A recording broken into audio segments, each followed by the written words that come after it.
tell the fine people of the internet what you all think. What do we think of our fans? We like them, right? We're very grateful for their support. Hell yes. Thank you, fans. Very, very awkward start. 11 people here already. Hello, Yes. everybody. Hello, welcome. Yes, welcome to the Book 4 Restorations Project continued watch along of the original OG Avatar cartoon series. Today we are doing episodes 10, 11, and 12. We're gonna get to the big one today. The ever favorite of many of us here, the Storm. But of course, before we got that, we have two other ones. And before we get to that, we have the introductions. Smaller crew here tonight, but still very, very, very much enthusiastic. We have myself. Hello, I am Curtis. I am the main YouTube analytics guy. I decide when we post things. I'm also one of the primary video editors. And going down the list, we have Dorn. Okay. Hello, everybody. My name's Dorn, the seventh found son.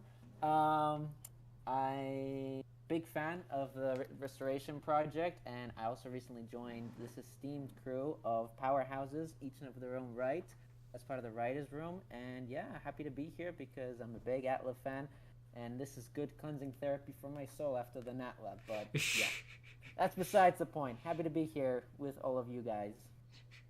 Instead of going to what was it, like psychology school for a therapy degree, we just all get together and we just make stuff.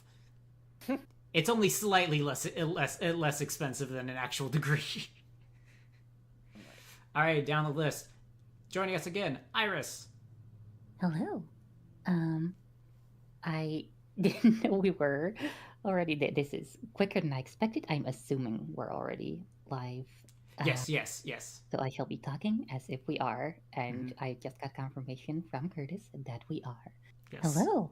I am Iris. I am primarily a voice actress, though the main thing I've done for the Avatar project thus far, the Book 4 project, I should say, thus far, is little odd jobs, just some walleye here and some cutting of panels there. So that is what I've contributed so far, and I'm set to voice ATLA, who I believe is internally referred to as the trifling hoe. Yes, that is correct. In addition to being one of the main rocks of our various discussion streams as well. Speaking of rock, Calther, Nice. It's you. Nice segue. Yeah. Hi, I'm Calther Harak Sharif. Howdy. My friends call me Cal. I'm very honored and humbled to play Toph in our Book 4 Air project. I am also very grateful to be part of the writing team. I am a pun connoisseur, a lover of memes, and here for a good time. Yay. I cannot believe you missed the opportunity to refer to it as a connoisseur. That sounds like a dinosaur, and that makes me really happy. The Pondosaurus Rex.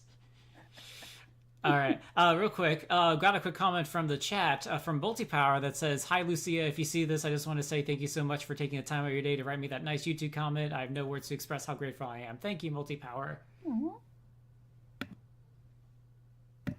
I am here, and I'm wearing an eye patch today because my eyes messed up, so I'm kind of, I'd be a pirate today. So I just want to say, Multipower, remember your comment, and your comment really spoke to me because I'm also someone who, during the hardest times of my life, Avatar's been there for me. So what you said really resonated, and I hope that this year brings you nothing but good things. You know, this year's the year of the dragon, which is actually my year, so I am sending you all of my dragon energy and hopes that this year is going to bring you great things and better times. So nice. Also, let's go, Avatar. Also, we got the Emperor's New Podcast here. Hello. I've seen you around. Yes, Emperor's New Podcast just released a storyboard. Yeah, an animatic that they've been working on. It's really cool. Like, a year. It's really fun. If you like Emperor's New Groove, it's kind of like a irreverent humor, like highly recommend you check it out. I That do was like it, Emperor's New Groove, so I should probably check that out then. Yeah. All right, then, Not yeah. not sponsored. It's not You sponsored. should. I was about to say we're 25K, but we're still. Well, actually, do you We're at think? 29K now. Oh, yeah. Sorry, we're at 20. 45K was Wait like a week and gosh a half darn ago. second. We're at 1 million That's really- subscribers. We have some big Bro. news about someone in chat today too. Oh yes. And that is that Cade Watts over here, voice of Zuko, has now gotten to voice Zuko for an official Nickelodeon licensed property. Yay! Yeah, there was. I got reached out about a week-ish ago by somebody who was, I guess, a Webtoons ambassador. Apparently, that's a new thing they're doing over at Webtoons. That's not new. Apparently, that's a thing they've always been doing at Webtoons. For a couple years, yes. For a couple And years. basically, they were finally putting the comics on Webtoons, like The Promise and stuff. I think it's just The Promise right now. But they apparently a couple different groups. Yeah, they have were two dubs. approached- They do that sometimes. Were approached to make little tiny snippets as promotional material, I think. Yeah. And Yes. I got to be Zuko for it. So Ooh. now I have joined my sister in being an official voice match For an obscure but but licensed, line. but licensed. But licensed, Yeah. 100% licensed. Yeah. We're both canon obscure Yeah. fire siblings. Let's go. In But I'm addition, better. in addition in He is addition better, to too. Adam New VA as well, which is Yeah, I he's been really in some of our other discussion streams, Yeah. I believe. I think if he was, he was just in one. He doesn't normally pop around, but it's really cool. I do want to know what the process of casting these things was like, because like I can tell you. No. yeah, You can't talk yeah, about it. no, I was about to, Can't more talk so about it. it's just like, because I know this isn't how it works, but for me, I can't help but picture that someone looked at, like, they saw the Book 4 project and they're like, ah yes, we want Zuko and we want Hotun, but only those two. It's like Zuko, I understand. Hotun again makes me happy for Adam, but it's I an odd think- combination. Well, because they're two different ones. I think Adam Hmm. was on the talent roster for the people that did the one with Hotun and Mhm. that Adam was in. So he was just on their talent roster and he had experience playing Hotun. And he's great. He's amazing. Obviously the best. And for Cade, they actually were doing an open call for Zuko. And when Cade submitted stuff he'd done for book 4, they were like, oh shit, dude, you sound like Zuko. Thank you, Ryoma. I wouldn't have run into that if not for Ryoma. Yeah, Ryoma was the one that saw the open call. But yeah, Ryoma's it's a pretty real one. cool. Wait, Alright. between water bending and lava bending, what's the better liquid bending? Oh wait, we didn't even finish our introductions. Kate, introduce Yeah, yourself. yeah. Let's get to that in the Zuko questions. here, though I guess it's kind of official now, huh? Yes. I am the voice of Zuko. My name is Cade Watts. I'm also one of the first junior writers alongside Cow over here for the Book 4 project. And the closer we get to the search, the closer you'll start seeing some of the stuff that I have written for this project in about 3 years. My favorite thing that you've written so far has been beep, and Yeah, especially the exactly. part with beep. Yeah, but it was kind of controversial when I made go with Yeah, and yeah. all, under the It was a bold choice to have happen. Well, Yeah, especially I if it tied was in with especially a cows. big fan Yeah. of this space is left blank. Yeah. And I think people are gonna go a bit crazy when they saw I had Zuko flirting with. I actually think one thing I can talk about. Well, I guess I should introduce myself. Hi, Yes. I'm Lucia Libosvia. I am one of the two showrunners. I am the head writer and the voice of Azula. I have some experience voicing this character from back in the Nickelodeon days for the Puppet Benders ads, which were also my first pro writing gig. I have so many crazy stories about that. I got all the insider tea. One of these days we should do a stream just for that. But in the meantime, we're just going to talk about the show, book 1 specifically, and how great it is.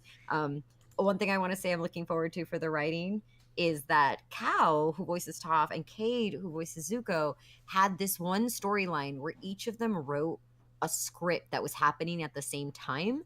and both of their endings like met up with each other, and I thought that was a really cool bit of like collaboration in the writers' room, how that came together. So Honestly, I feel like I wasn't even aware. I think it was a happy accident on my part. Well, no, Cal, here's what happened. I wrote mine, and then you just got to read mine and write accordingly. no, that's not what happened. What happened was I, the head writer, assigned outlines, and all according to Keikaku knew that's what you two were gonna do. Oh, of course. Alright, I should one have last- known. yeah, Lucia steers me in all things. Real quick, I have an idea, guys. I have an idea, because I'll let Iris say her thing. What? Yeah, just What to be if- clear, the Puppet Vendor show was a pilot, I believe, for a children's Saturday morning No, it was- educational series headed by Hama. Hi, Hama. Oh, I get it. now. Oh, you're joking. Okay, Are you okay, serious? okay. Oh my Anyway, God, What I that's was gonna great. say was, after we finish Lady book Hama's 2, in room. before we start book 3, we should do the puppet vendors, Oh God. because please. it was Please originally no. promotional material for book 3. Oh God, I can't. Can we take a vote? Look, Well, okay, but there. You guys, okay, but the all women's this votes don't Puppet count Vendors because Mattel. talk is totally glossing over my great all according to Cade Cowcoo joke. Okay, like It's called Okay. deflection. I was deflecting, so I nobody just would want to notice. bring it back to Hey, you overshadowed a glorious pun. I'll never forgive you. Yeah, see, Cade, this is all your fault, Jafar. Well, okay, now you foiled my Cade, Kaku. So all right. Mhm. So, All right. Dishonor on you, dishonor on your Cade. no, dishonors tomorrow. Dishonored's tomorrow. Oh God, my eye hurts. I need eye drops. I'm so sorry. Alrighty. Before we get into it, do you mind, Lucy, if I share my story from today? No, go ahead. Okay. I'll just want to answer really quick. Full. Oh, yes. Water bending and lava bending. What's the better? Liquid bending? Water, because it's both cohesive and adhesive. I also vote water because I have a bone to pick with lava bending. It doesn't matter. It's gonna melt. I vote That's true. water because it would be cool to bend something that won't always kill people. I like water bending because it makes sense.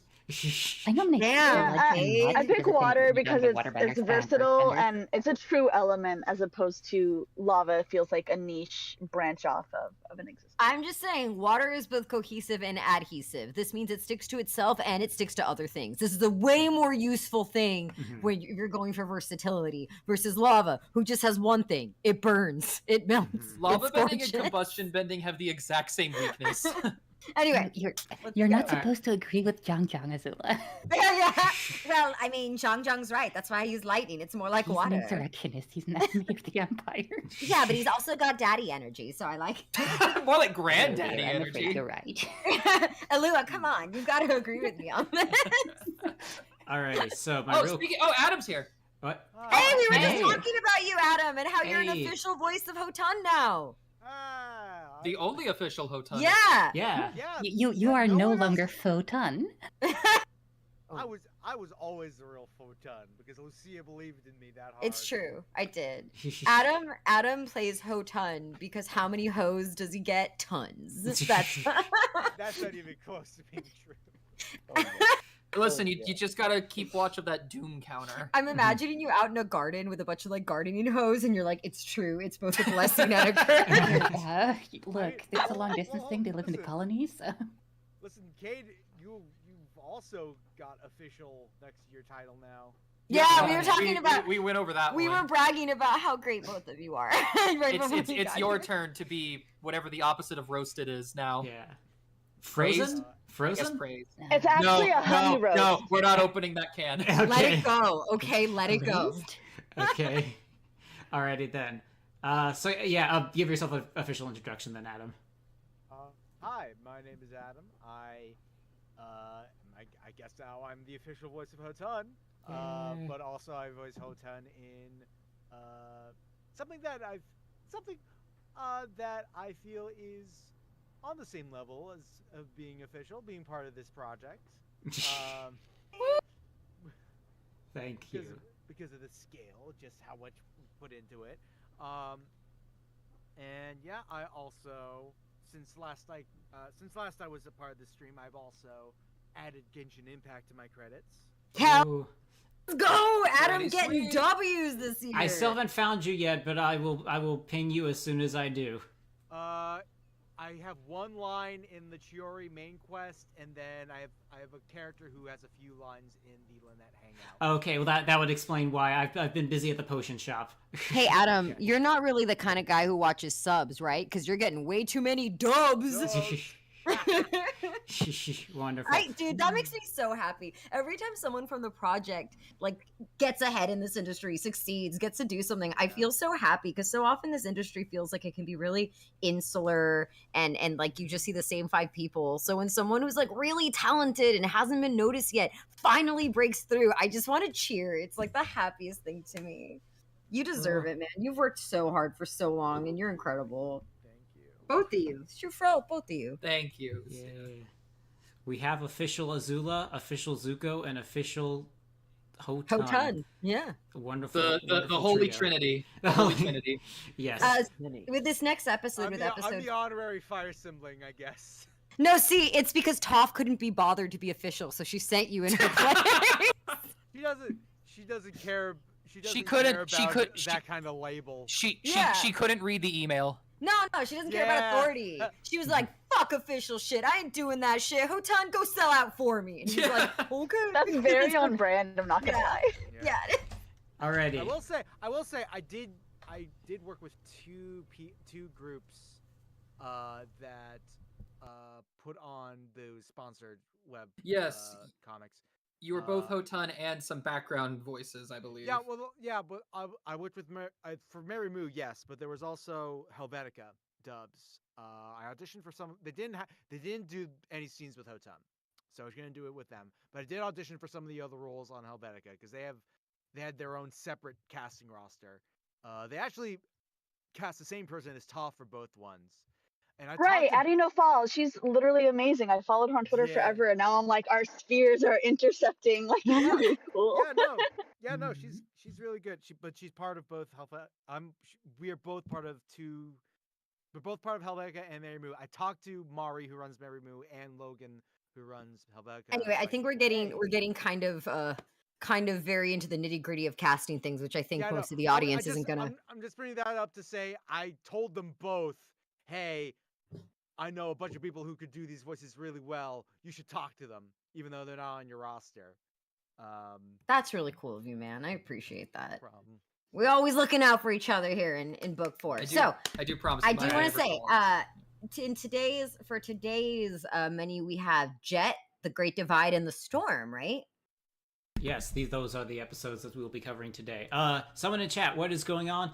We are going to do watch-throughs of the episodes 10, 11, and 12 of the original Last Airbender Book 1, Water. We're not going to show them on screen, obviously because, copyright things, but we will have a timer that shows where we are currently at in the episode. We will mute when the episode goes, and pretty much everyone in the call will be responding in chat. You can watch along with us, pull up on Netflix, pull up your old DVD, whatever means you have to watch it along with us. And then we will resume and talk about, some of the more things in depth about these various episodes. So yeah. We're looking at we're going to be analyzing the writing, the music, the characters, all that stuff, especially since ATLA came out recently and had a very different Atmosphere? Yeah, let's call it that. Yeah. So we're going to really be appreciating the original show and how it did it. Yeah. Also, we have episode 5, a new clip of it just went up on our shorts today. If you want to check that out to see what we have in store, episode 5 is going to be really exciting because not only are we adapting official comics for that one, we are also putting some original, brand new, never before seen content drawn by some superstars in the fandom, like Vago, for example. It's really fun. Fingers crossed you guys are going to like it. I worked really hard on those scripts. Rick Orange, Melissa Palacios also did art for it. There's so many talented artists that worked on it. So hope you guys like it. Shall we get started? How are you guys feeling? I was about to say, the final thing, again, just as a remember, as per always, Book 4 Restoration Project, we are working on adapting the comics, to the, to be a motion comic so that it can be watched and so it can be heard. Again, if you want to support us, we've got our Patreon. We got Ko-Fi, and we also have the Super Chats, which is if you send us a Super Chat and you want any of the people here to read off things in character, you can do that, and we will do it. However, there is one rule. If you ask me to do anything and you want to ask Lucia to do something, you have to pay Lucia at least 1 cent more or she won't do it. Oh yeah, I have to be paid 1 cent more than Cade at all times because he's Zuko and I'm Azula. So far, this has happened twice. Yeah. You can be the magic third one. All right, ready? Yes, you can do it. No, Okay, I was about to say the final thing. I'm going to make this brief again so we can get started. Fun story. I actually met the official Azula's voice actress today. Great Great Elia! Yes. Here's the problem, though, is that I'm so used to talking to Lucia as a person, and she's so spot on at doing Azula, and also has a lot of similarities to Gray. It was actually causing my brain to be like, wait, no, this isn't right. And so for the sake of my sanity, when I saw her in line, I had to like not talk about Avatar because I'm like, my brain is gonna hurt so much if I try to talk about Avatar with her. So I just did. But she was great. Lucia, you're great. Everyone here is great. It's just so great that my brain just couldn't handle it. Fair. Quick, talk about Daphne or something. Daphne, Yes, we are dropping more book 4 episodes. We are. Yes. This next episode we're releasing is the end of what we're calling the Promise arc, and then we're moving on to the Search. And our version of the Search has made changes, like we added Toph into the story, so she's there now, and we also have added some expanded scenes, really exploring more of the Fire siblings, and even Sokka gets to talk about his relationship with his mother and father and his own trauma. So we hope you guys will like it. Curtis, lead us in. Tell me what to play. Alrighty then, yeah. So we are going to commence. These are about 20 minutes, so we will see you all in about 20 minutes to continue our discussions. Again, pull it up, pull it on your DVD, pull it up on Netflix, and sync your time up with ours. Yeah, Jet, here we come. Alrighty, we will see you all on the other side. Let me know when.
There's two people at the bottom. You gotta pick which one of us goes first. I will then. If I can go like second, that would be great because I do have to dip out at like 7:50 or 7:45. Yeah, alrighty then. We're live. All right. So, our thoughts then on this episode. We are starting at the bottom. Let's start with Cade. Oh, damn. Okay. Of course. Because you're the bottom. Hey. That's mean. I'm so glad I didn't say it for once. I got you, Iris. For once. I got you, Iris. This is a little awkward because I had to deal with some real life stuff, so I didn't get to watch as much this episode. But from what little I was able to see, it's very refreshing that this episode's beginning works by kind of knocking Sokka down a couple pegs, only for him to like build himself back up by like 1.5. I will. Do you notice who directed this episode? I thought you Dave were... Filoni, Yeah. yes. Filoni. Yeah. Thank you for reminding. Indeed. Which I will say, very fitting that Dave Filoni would direct an episode about how some people who have gotten a bit cynical with how war goes and which side is actually in the right. He was already prepping himself for Clone Wars. Oh, I thought you were gonna say fitting for Dave Filoni to direct an episode with the first jet in the show. Because spaceships. No. You went one link too far, Lucia. But I see what you were going for. I'm always one link too far. That's why Zelda's one of my favorites. I will say something that's interesting, considering that I think this is the last episode for a long time, if not ever, that our main antagonist is a non-bender. Yes. Because as this episode is able to establish, Katara, who is barely hitting intermediate at like, if I'm being the most generous with her water bending at this point, because she's had the scroll and she's been able to practice with Aang some, it already kind of showed that as long as Katara has access to any amount of water, there was like nothing Jet could do. Well, yeah, she's improving. Yeah, she's definitely not as weak as she was. I'll say we do get a non-better villain when we get to Ba Sing Se. Okay, so yeah, until book 2, we don't really have a non-bending antagonist. Man, I can't wait till we get there and we can discuss, based on the cultural influences informing Ba Sing Se, is Long Feng a eunuch? Like, that's the question people want to know. Yeah, we'll Wait, get to what? that question. Because advisors like him in the Forbidden City during dynastic China would have been eunuchs. Oh damn! That way So they that's... He couldn't- probably He isn't does because have big, like, eunuch, like, sort of Right? He has the class haircut. vibes. yeah, he has the haircut and everything. Like, he does have facial hair, which kind of implies he's not He one. does also kind of have, like, like ruling class military vibes. But I know it's China, not Japan, but it's like, the shogunate taking over, but still leaving the emperor as a puppet, that sort of Yeah, thing. but we know that he wasn't, because Azula says how he was born from nothing and he had to work his way up. So he Oh, couldn't have yeah, been. Yeah. So the question is, did he glue the facial hair on and it's fake? Or was he castrated after? Anyway, sorry, that's for later. You keep talking. Anyway, the point I was trying to make is we know from book 2 that Jet's no slouch when it comes to, his skills as a fighter.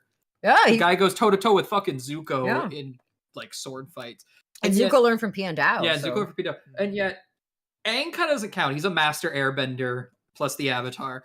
But the fact that an intermediate Katara, who at this point I would say is still inferior to Zuko's bending at the moment, is kind of able to just trivialize him, it really kind of shows the sheer advantage that even a mid-level bender has just in this world. Because there was like really nothing Jet could do once Katara decided to actually like jump in. If Aang wasn't as passive as he was, Jet would have been folded like 2 seconds down. Yeah. I really love this episode for a number of reasons.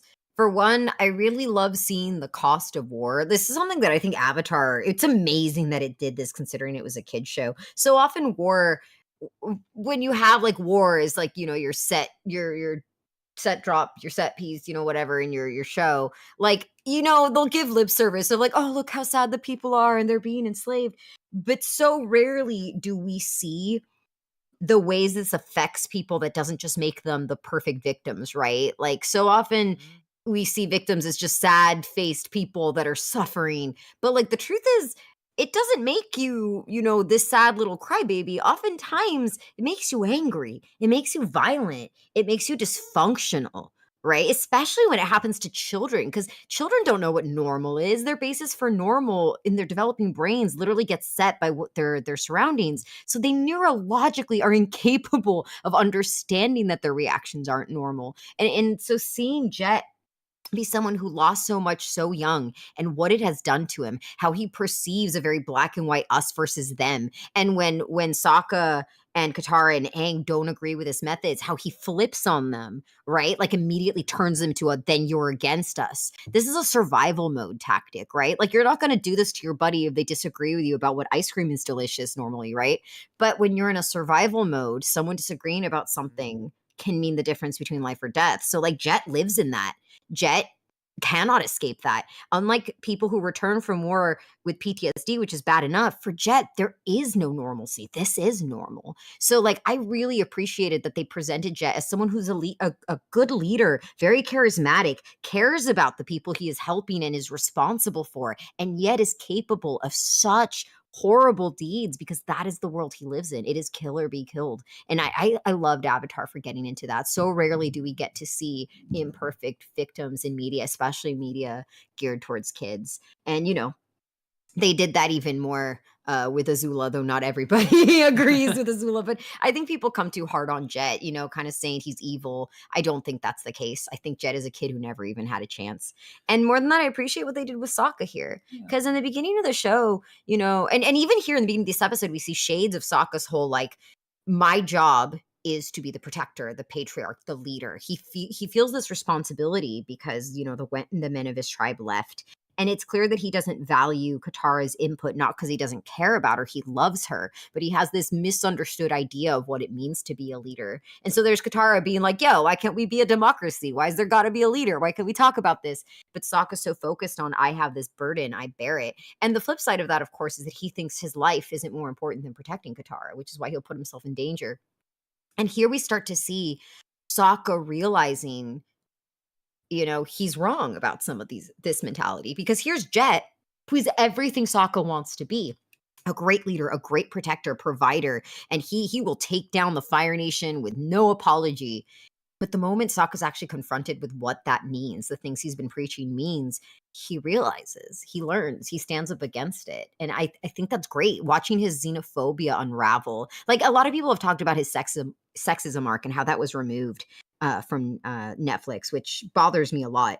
But the xenophobia being removed is also frustrating, because of course you would feel this way towards people that have hurt you. So for Sokka to be able to open his mind and heart and recognize that Fire Nation old man was just an old man, that this old man didn't hurt him, had never hurt him. It had nothing to do with it just because he was Fire Nation. Like, that's great. This is the tough moral questions that Avatar's so good at asking and making you consider. And watching Sokka grow, he has a more subtle arc than, like, say, Zuko. But I love it. I love Sokka. So that's all. That's what I have to say. I'll wrap it up, and then I'll let Cow have her moment by saying, it is interesting to see Filoni, like, direct a story in which the bad guys of the whole show are actually the damsel in distress that the heroes have to save. Because it feels a lot similar to how in Clone Wars, Filoni would tell kids, like, hey, we know that you get taught a lot of patriotism in school. Here's a deserter who's in the right. Yeah. And then here it's like, hey, here are colonizers that are for this very brief episode actually the victims in this scenario for once, because the regular victims have taken matters into their own hands. It's like, I didn't know that Filoni, right? What was Dave Filoni, on yes. Clone Wars, because Clone Wars, I have seen some of it because I've been in a Star Wars tabletop RPG thing once, and I wanted to have a little more information. And I have mixed opinions on Clone Wars, but I do think it's it does very well at sort of bending morality by zooming in and out on the conflict. And I think there's definitely shades of that here. So that's an interesting parallel to draw. I actually didn't know that. That's really cool. Yeah, like Cal was saying, objectively, AJ has been dropping some really good takes. Like he says, I'd like to point out that the Duke is the one who questions Jet's plan. He's only 8 years old, and Jet is already indoctrinating him to accept this type of hate. Yeah. Hurt people, right? Jet's already training this little kid the same way the world has shaped him to believe these things. And considering the only 2 people who go with Jet later on in the future, I do kind of wonder what Pipsqueak and the Duke's thoughts were after this whole debacle went down. We don't really actually ever know what their reaction to all this ended up being. But I think I've hogged enough microphone time. Let's let the greatest earthbender have it. Cow. Aw, shucks. I am the one who will hog the mic. But thank you for the time. I feel Thoughts on this episode? Everything that has been said, I am co-signing. And then I thought it was interesting how you mentioned Katara being like intermediary level Cade, because I feel like there is an argument that Katara is somewhat of a prodigy. Like, yes, she had no support, so she kind of like was self-taught in a lot of ways, and a lot of it was kind of learning on the fly. But compared to some other waterbenders that we meet later on in the series, and even like at the North Pole, they don't expect her to be at the level she is, especially given the lack of resources and the lack of teaching that she's had. So I feel like a lot of Katara, she makes really big leaps in terms of skill very quickly. She might get to a plateau at some part. And she overtakes the Avatar. Yeah, exactly. And I feel like that moment where you mentioned like, oh, the first intentional like the ice thing where she did it and that was what she wanted to do and it was like on the fly and amazing. I think it was that moment of like the emotional like fuel, like she was so emotionally heightened, she felt so strongly in that moment, and the lack of confusion, the lack of fog in that moment. She was so hurt and so upset about what had happened, but also had that very sharp moment of clarity of this guy is in the wrong. There was no more gray for her to twiddle around. It was, this guy is wrong and he needs to be stopped, and I have all of the emotional fuel to pack a punch in stopping him. So I think that like was kind of what informing, at least in my opinion, that move against Jet, which was honestly really cool. I think it is really, really cool how Sokka, who as we see is like, oh, all Fire Nation, all bad, but then you see him standing up for the old man because he starts to see that things are not this one-dimensional issue, this not black and white issue. He knows that there are people, and I think it was objectively AJ who had mentioned that meeting Shayu was a good like was a good way of informing Sokka of how there are good people in the Fire Nation. They are not just all evil, bad people. That the country, the leaders, the institution might be corrupt and might be inherently evil at this point. Well, I don't even want to say inherently, is evil at this point, but the people are not necessarily the product of that. And there is that room for gray. And meeting Shayu taught Sokka how it's not just a blanket statement where all of them are evil. I think that was a really good point to make. I also appreciate how the episode structures it where Sokka speaks out against Jet for attacking and harassing that old man, beating him up, and how Sokka is like, you're just a thug. He recognizes that level of that disparity in the power dynamic. Like, yes, this is from this colonizing nation who has done so much harm in the world, but you are a young, strong warrior capable of doing much harm physically, and this is a weak, feeble old man who has not done any wrong to anyone. Recognize like that this is the source of the injustice here. Or in another sense, like Sokka is the tactical one. He knew there was no tactical sense in just simply harassing an old man, and he's like, Sokka is like, he'll call out like, he's been, sort of xenophobic before, not trusting people, but it's always been with under the guise of like, oh, this person could set a threat, and he could tell in this point, like, nah, this wasn't the place. Right. He's pragmatic. Exactly. Yeah. I think so much of what we've seen of Sokka has been him being paranoid, being hyper vigilant, being very suspicious of new people or people who, like any Fire Nation, anyone who can potentially pose a threat, because like Lucia mentioned, he has in his mind that he is that protector role. And then to have even Sokka himself be like, this isn't adding up. This ain't it, Chief. I think Shows that, like, if probably, there was something to be suspicious about, Sokka himself would have zeroed in on it to begin with. Which is why when later when Jet is gaslighting him about, like, oh, well, you didn't know, but he had this poison dagger knife. And, like, you see on Sokka's face, like, what do you mean I didn't know? Of course I would have known. How, like, this feels very suspicious, very set up. And just further is informing his suspicion of Jet and why he does not trust Jet. And then I also wanted to point out, I think it's really great how, I think this was also mentioned, how in the beginning we're kind of poking fun at Sokka. Oh yeah, Sokka's instincts, ha ha ha. But then a lot of the, I don't want to say folly, but a lot of like the foolishness in this episode is stemming from Katara's blind faith in Jet. So I think that that's really interesting how it's not just always Sokka, you're an idiot, Sokka, you're in the wrong, Sokka, you're xenophobic, you're misogynistic or whatever. There is room for other people to make mistakes, to have folly in there. And I like that they have that balance. Would you say that the pragmatist thinks that the idealist isn't looking at the bigger picture of what's actually going on, and the idealist is too frustrated by the pragmatist not having faith? I would say that they're both frustrated at the other one not having faith in what's going on, Because I find it or really not having interesting. not having an awareness of what's going on. I think the pragmatist sees one half, sees the logical half, and then the idealist sees the more emotional half. But for like any therapist would know, true wise mind is where you take your logical brain and your emotional brain, and the Venn Balance. diagram where they meet in the middle is wise mind. That is true wisdom. So I think. Exactly. So I think they're both frustrated at what the other is not seeing, or what they assume that the other is not seeing or taking into account.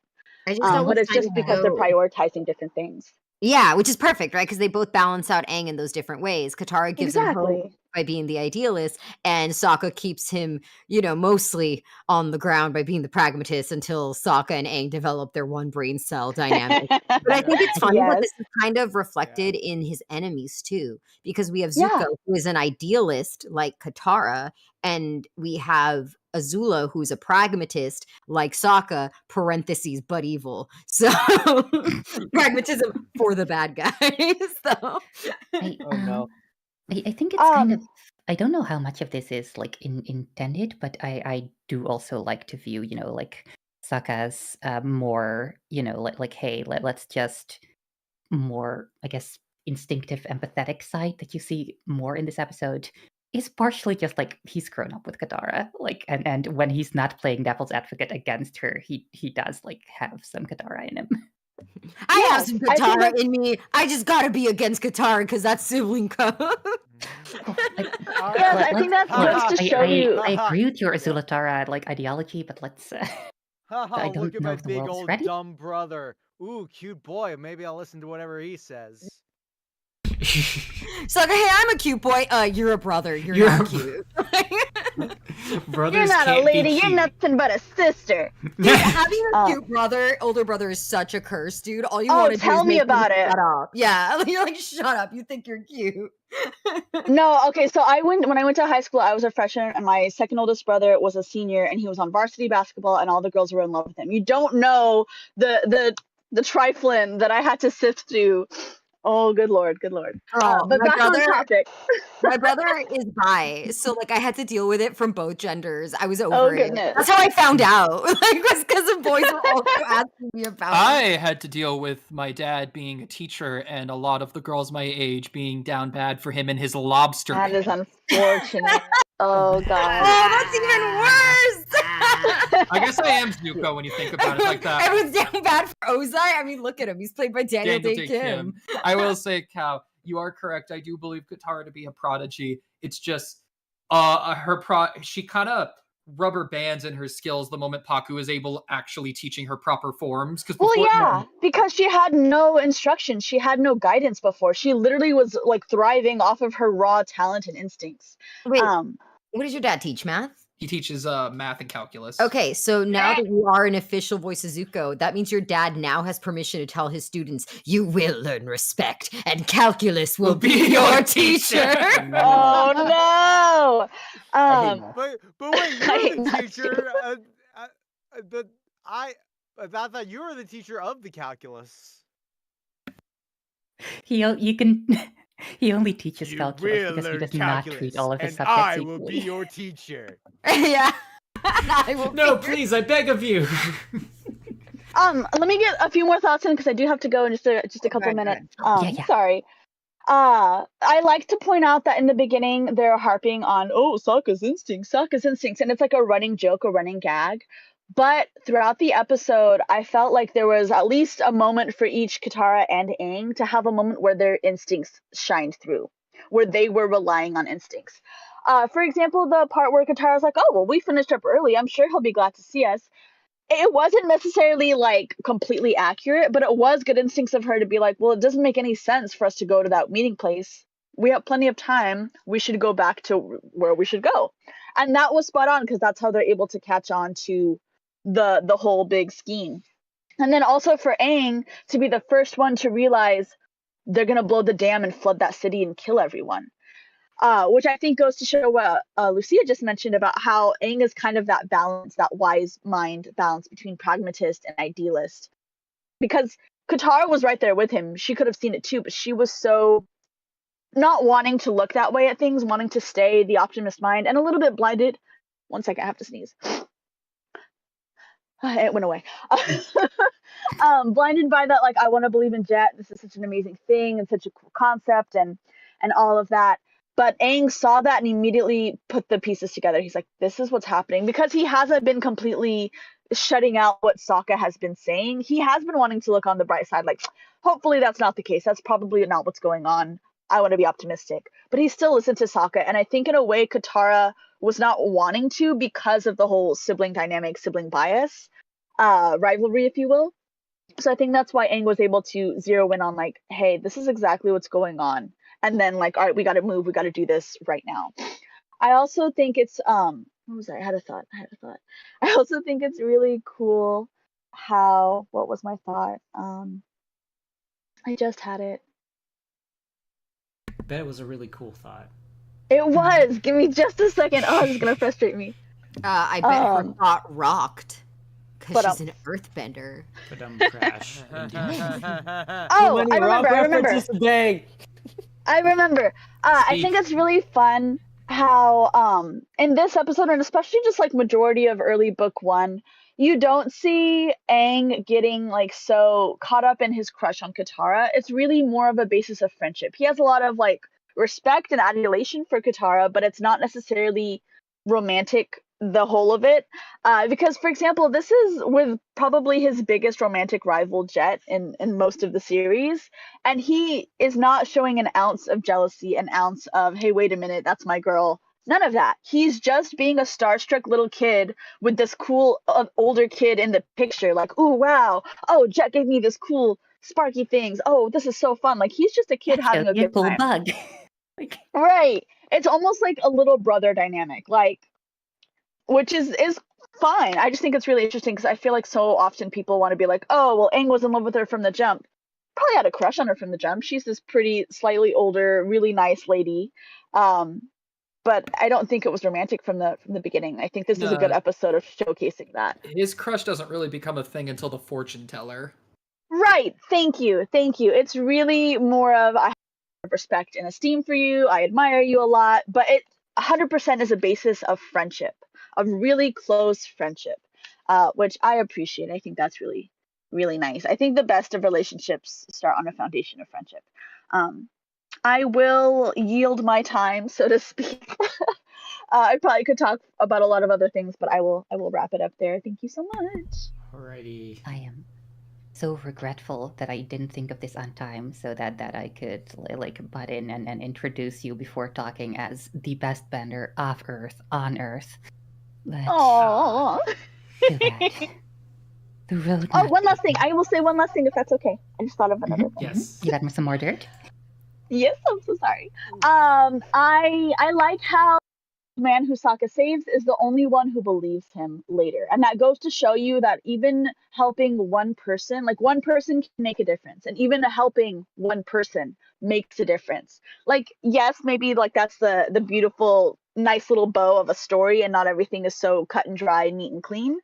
But I think that's a really good symbolism of even if it's one person, it matters. Even if you're one person, what you can do matters. So I really like that, and I think that's a really good part of how it's going to help the world heal in the long run. Because yeah, we have the world is in shambles. The world is really and traumatized and scarred from the ordeal of the last 100 years. But I think that shows how like everyone working towards making the world better makes the world better. It's not just one person, one superhero who is going to save everything. Yes, Aang is the Avatar. Yes, he will bring balance to the world, but he can't do it alone, and it's not just him. And just because he has changed things, that doesn't change people's hearts, doesn't change the individual's action. So I think that that's like a really good moment and just really good symbolism for the story overall, because it's not just Aang's actual actions, but it's how his actions inspire the change in others. So I will leave it there. Thank you so much. I think that the importance of friendship in Avatar's journey is it should be so stated that it should be his only goal, actually, and everyone should constantly remind him of it. Have they ever made a version that? Irish throwing shade as per semi-usual. No, it is like actually I do like that Gal pointed that out, because it's I just as she was pointing that out, I realized that it also comes back at the very end of the show, and that does bookend, so to speak. So they planted that seed very early that like it can very much be worth showing empathy and helping people, saving lives on the smallest scale. And I think there's definitely conversations to be had there, but I think that this is a good episode to throw into the mix. That it's like it adds some nuance to the overall conversation that the show is having about colonization and the cost of war, and that that um, violence is very much a cycle, and it can infect its victims and turn them into victimizers, and that is that doesn't mean that these evils are exactly equal. Like, I do think that colonization is like a separate uh kind and a separate like classification of violence, but it still bears pointing out that this is very much a thing that can come out of it, and that doesn't make Jet right. And I don't know, I just was pretty neutral on Jet when I first watched this years and years and years ago. But these days I've become a bit more cultured. I am a certified toxic Yuri enjoyer, and I have come to really like just very messy characters. And boy, I like Jet so much more now. he's very good. Jet's hot. Yeah, yeah. Jet All engine, right. of course he is. If So I'm we're- pretty sure if Jet was a girl, I would be like, oh. Actually, if Jet was a girl and also like 150% more competent, that would just be Azula. So That's true. I would just be Azula. Okay, is that where we're gonna end you off? Jet's hot. Moving on. I do. I like the various flavors of manipulation that we get to see coming out of Jet, and I appreciate that for all of the like ramping up of the young adult romance when he like takes Katara up and all that, he very effortlessly switches between like how he schmoozes up to each of the members of current Team Avatar. Like, he will be flirting with Katara and then not miss a beat and show Aang a cool bug, and like just like tilt his head over and shout at Sokka that he's going to show him that his dad totally loved him, and it's like he just gets such a read on them instantly. It's honestly pretty impressive. Yeah. And I nice. like that we started. It's small, and I know I'm kind of running over time, just like the others, but I think it was very clever that they started this episode out very early on with Sokka sort of pointing out that these traps are Fire Nation made, and you can tell by the metalwork, because that is having seen the rest of the show now. That's sort of showing him that has to be something he learned from his dad, and that sort of seeds this whole he respects martial guys, and that is sort of the in that Jet has on him, is like, hey, we're bros, we're all in this together against the Fire Nation. You're a trained soldier just like I am. That's sort of the hook he gets in Sokka, the hook sword, so to speak.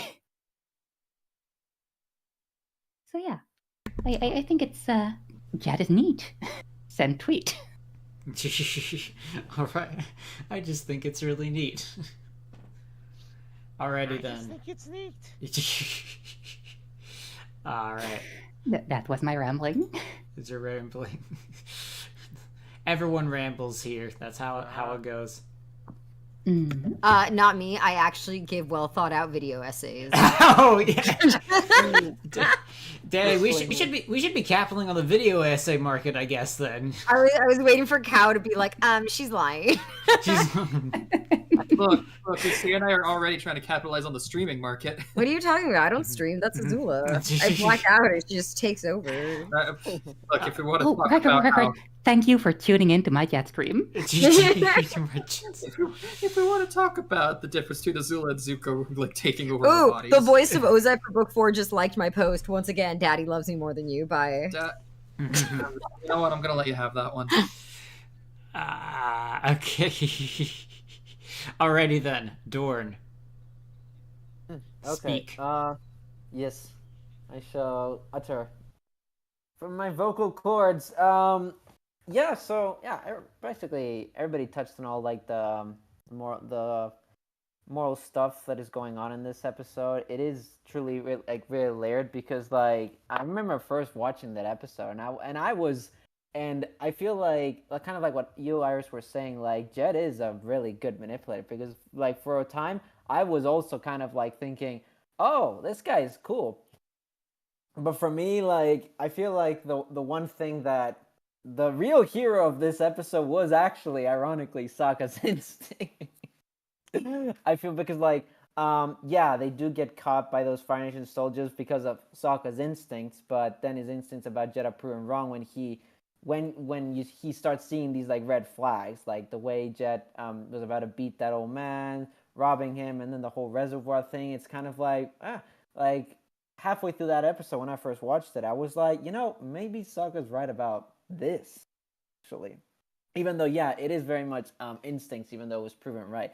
And I think that's a really powerful, nice, and sort of like simple like message that, we can all be wrong in this life, but sometimes we can also be right. And especially I feel in group dynamics like the gang, I think it's proven here very well. Like, just because this person was wrong one time doesn't mean like they're always going to be wrong all the time. And that maybe perhaps when they speak and their mind, maybe we should like, keep an open mind and listen to that, because they might be on to something that we may not have considered. So it's kind of maybe also the idea of like different perspectives about this thing. So because in this situation with Jet, we got 3 perspectives. So it was kind of like, okay, so there's Katara, who's smitten with Jet, saying like, oh my god, he's so amazing, he's so brave. And then Aang is like, oh yippee, this guy's like so cool and he does fun, cool stuff. Oh, definitely.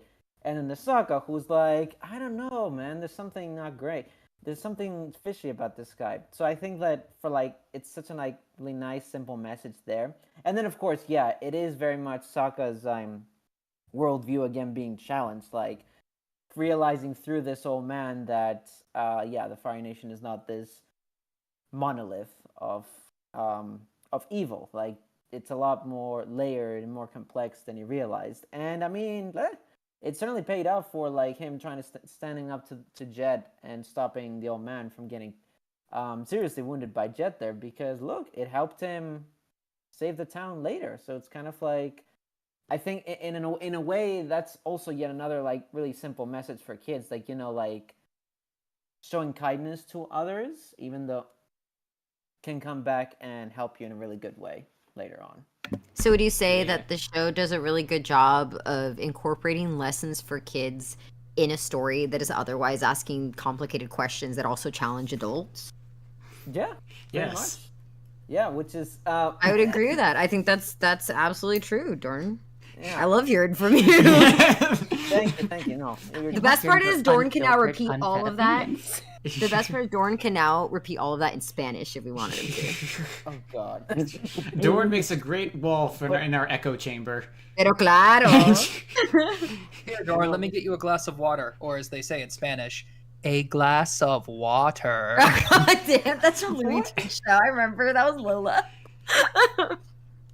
Maybe that can be like the commercial segments of these streams in the future. I don't know, Lucia, we can do it together. Yeah, it'll be Dorn and I be like Telemundo Internacional the whole time. ¿Te hice un vaso de agua? All right, I'll shut up. But yeah, but yeah, it's really nice like seeing this really all again as well, like with fresh eyes. But I will say like, yeah. Like I said, like my 2 cents is Sokka's instincts was actually the real hero of this of this episode. So yeah, Instincts Chan, Sokka's Instincts Chan, the real hero.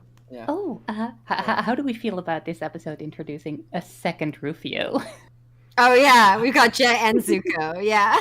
Oh. Because Dante Bosco played Rufio in Hook, and the character there is a lot like Jet. He's one of the Lost Boys. He's the leader. Yeah. I love Hook so much. Sorry. Me too. No, me too. Yes.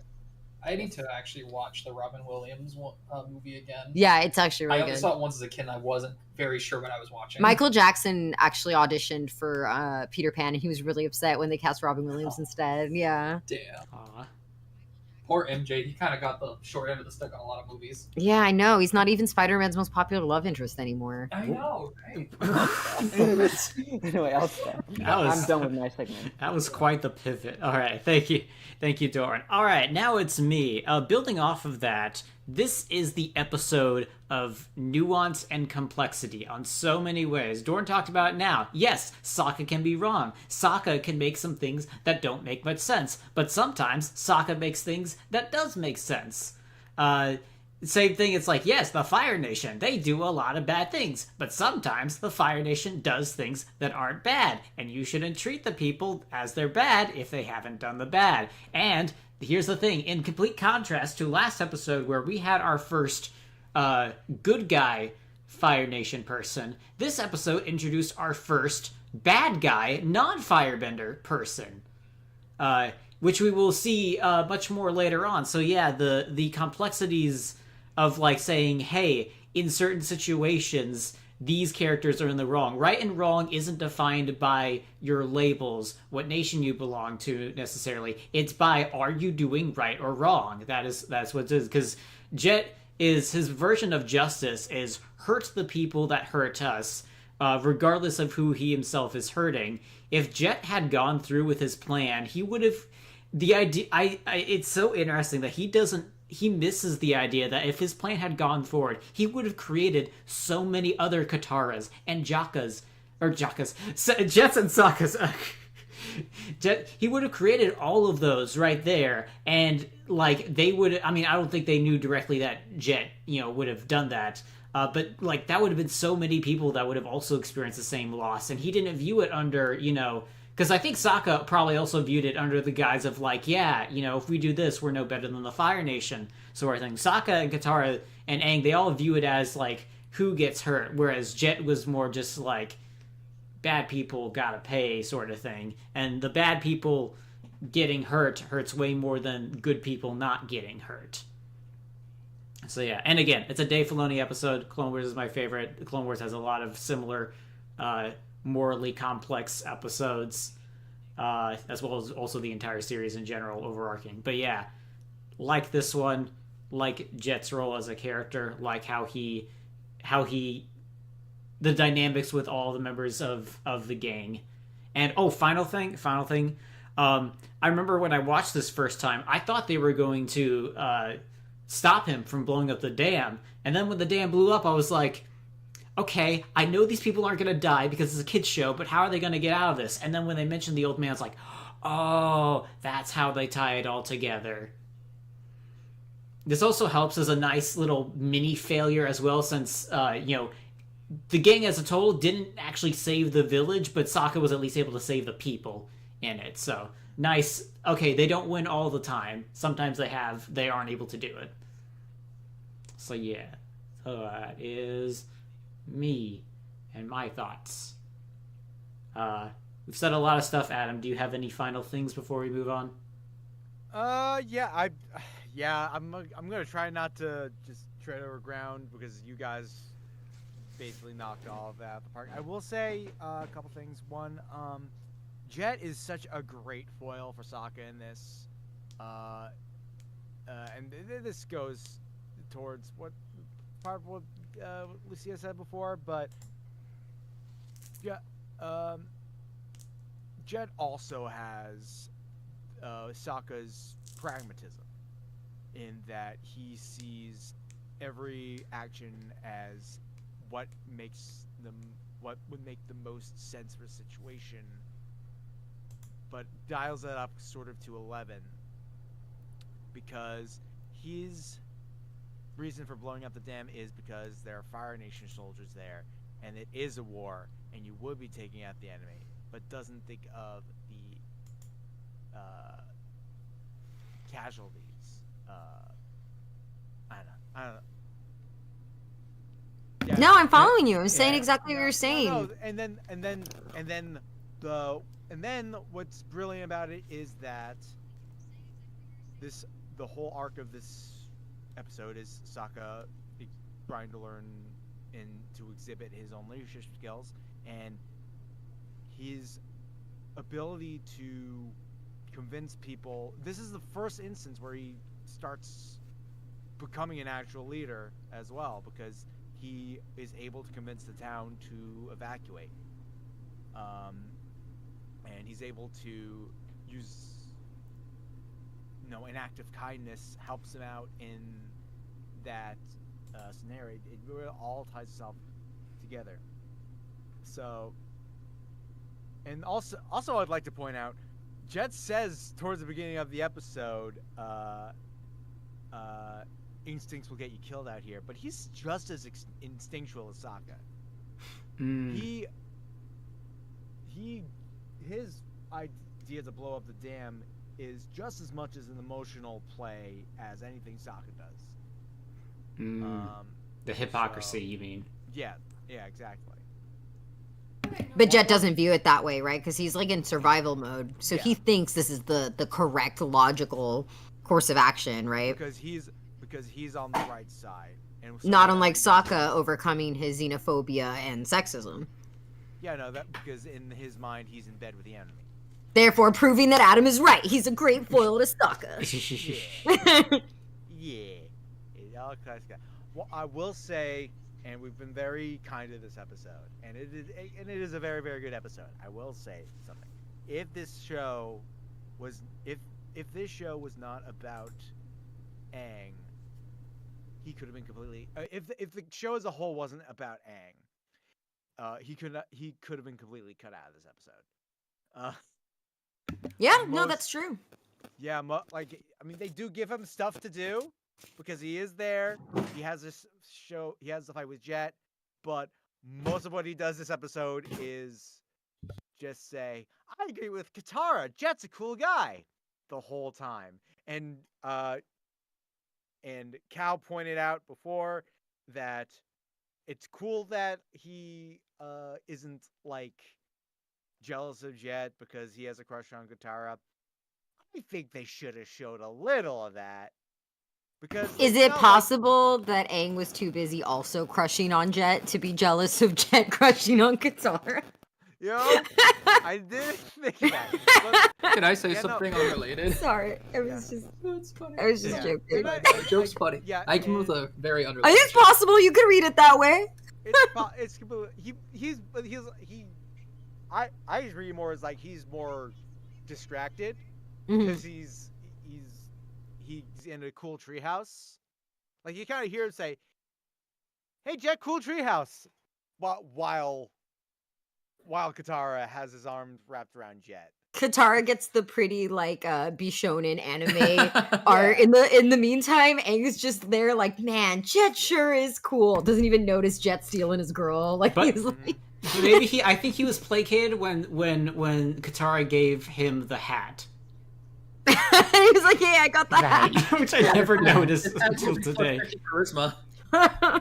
Anyway, I have an unrelated joke I wish to say.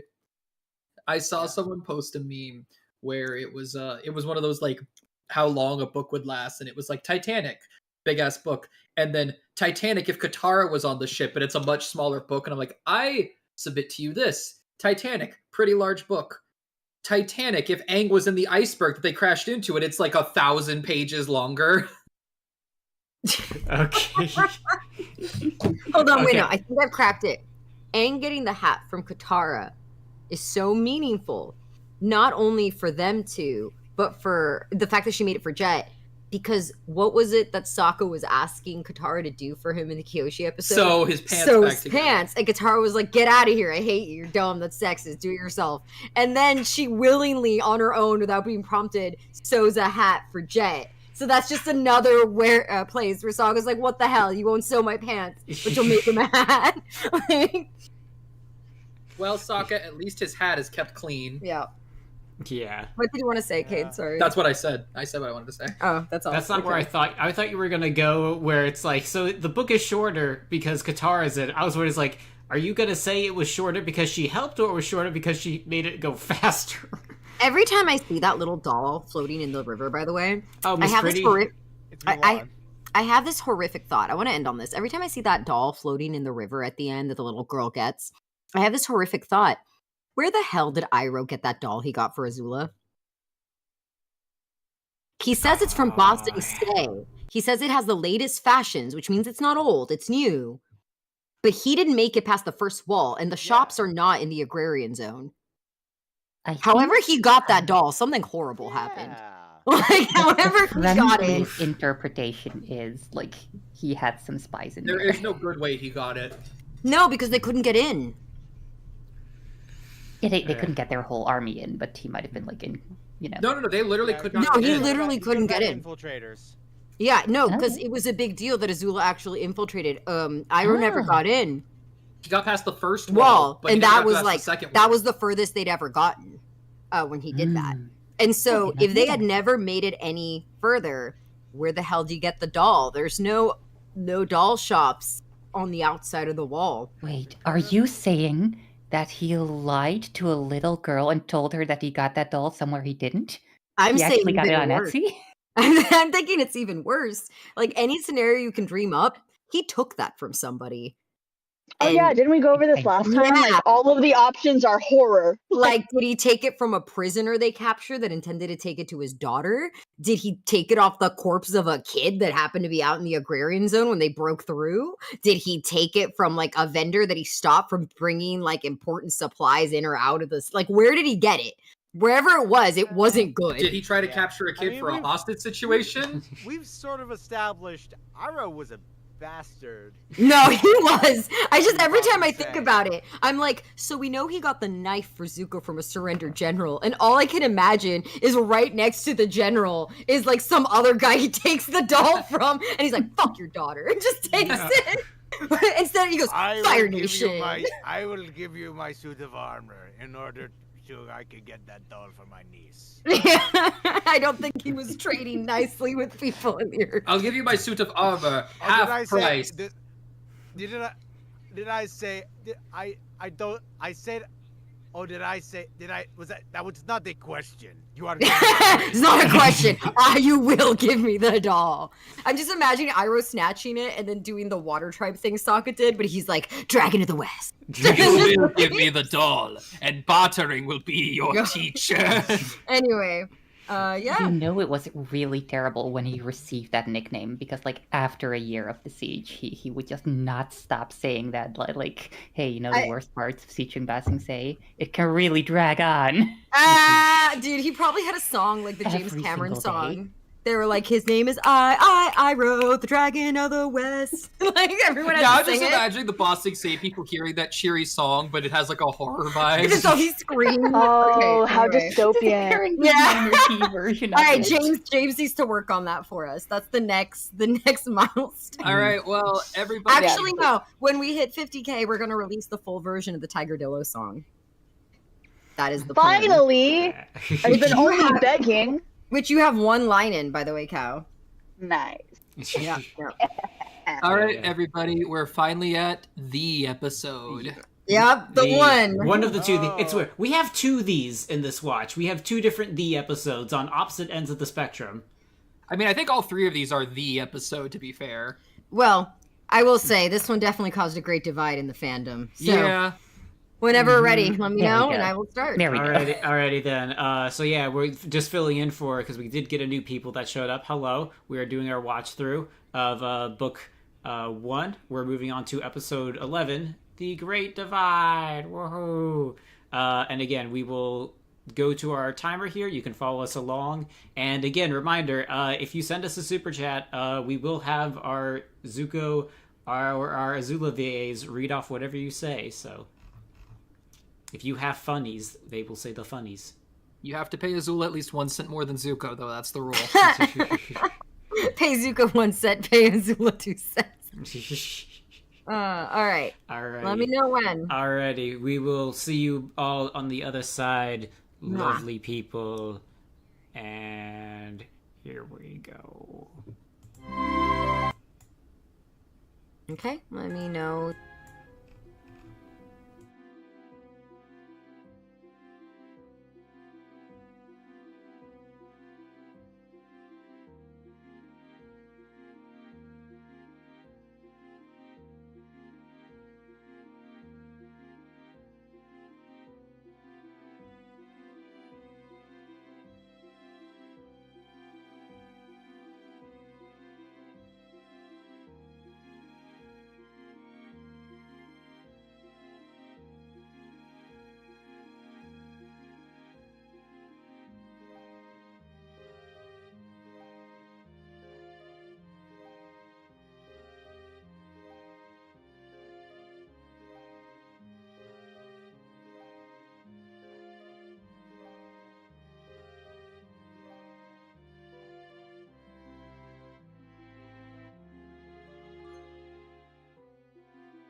Yes, we're back. Okay, so all right,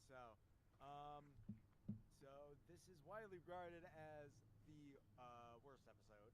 Let's not beat around the bush here. Now, people will point out that the one thing that made it bad was the ending, where Aang lies to the tribes, and I just want to say, I don't think that's the problem with this episode. First of all, Aang has been shown to bend the truth um, to when then he in situations less noble, in fact, than what he does here. Like he does it in the very first episode. He lies about that. He bends the truth about not knowing the Avatar. So I don't really care about that ending. It's sad. In fact, it actually seems like a pretty fitting way to resolve the issue, seeing as probably both of the tribe stories are fabrications. Might as well come up with another lie to solve it. What makes this episode bad, and upon rewatch, it becomes more evident to me, is just the constant bickering. It's grating, like from the first scene. It looks like Katara and Sokka are fighting with each other just to set up the fact, oh, this is going to be an episode where it's about conflict resolution. But it's not enjoyable to watch. And Katara and Sokka seem completely out of character because of it. Especially because, and like, Aang sends them both off to the rival camps in order to gather intel on them. And they buy in hook, line, and sinker their stories. And I'm like, I know they're smarter than that. Especially Sokka, who's a known skeptic. He just goes along with it, and yeah, he plays it off like, oh, I just went along with it because he's fed me. But they have no character in this episode other than to have fights and participate in fights on other people's behalf. So yeah, I do agree that this is probably the weakest episode of the series, just not for the reason other people say. Interesting. Very interesting. I have to say, I think, well, so I know people have also said before, building off of that, about the thing with Aang lying at the end. I get that, but at the same time, I also just like their hatred for each other was so manufactured that Aang just said one thing and they're just like, oh, I guess we don't hate each other anymore. Like they dropped it that easily, just going over how stupid. I like it for that, at the very least. Yeah, no, I don't have a problem with the ending. Yeah. I get. Yeah, it's silly, but it's silly, but also it's a show on Nickelodeon. Yeah. And like this is like the only time really something like this happens. Right. And I will say though, I mentioned. Oh yeah. Yeah. Also, Aang cannot create a sport for his life. In what sport do you go out of bounds and get put in the penalty box for 2 minutes? Especially when there's only two people playing. Exactly. Yes. I mean, you can tell that yeah, and it's stuff like that where it's like, oh yeah, obviously he's lying about that. Even when he stumbles, it's like, oh yeah, it was called redemption. Well, he's the Avatar. I guess we gotta believe him. I mean, was telling the truth, but he was telling the truth that he's 112 years old. So might as well, it's why, they wouldn't suspect the thing. That wouldn't have worked. That wouldn't have worked otherwise. But yeah, no. I do like the character of the tourist guide. He's got a fun personality. And how he I noticed during this viewing that he was like just the guy that Aang made up getting into Ba Sing Se, but he actually exists. What? Or not Ba Sing Se, the other one, Omashu. I think she's referencing Pippin Patalopsicopoulos the third. Yes, Oh, okay. Pippin. Like It's a great he was reference. clearly just that guy, but real. Oh. Oh, you mean like with the hair and everything? Yeah, with the hair and the like With the affected, mustache. like southerny old man voice and the like the hat. He was just like Pippin, etc. like, but as a real guy, which I thought was cute. Yeah. Yeah. Scott Melville's in this episode. Ooh, who's that? He voiced Robin in Teen Titans. Oh yeah. That's it. That's what the people. Also forgot that Rene Auberjonois had 2 roles in Avatar because he also plays the Machinist, but he also played the Ganyu leader in this one. Okay. That's true. Alrighty then. I like his voice though. It's very like Yeah. intelligent, academia stuffy. Yeah. Oh yeah. He's best known for playing Odo in Star Trek, so that gives you an idea. Hey, Chris Heim is in the chat. Our voice of Chong. Hey. Hello. What's Downloaded the up? YouTube. Let's go. Alrighty then. Look at. I was about to say if that. I'm gonna move on to chat then, Adam. If that's your stuff said. Yeah, go ahead. All right, because we got some interesting things in chat. One thing that I definitely did like. Actually, well, Chris says it here. He says like the different animation styles when they were doing the what happened to Jing and Jang. That was cool. Giancarlo Yeah. Volpe directed this episode, and he's one of the best directors. And I mean, there's a lot of good directors in Avatar, but Giancarlo Volpe was really freaking good. His episodes are visually stunning.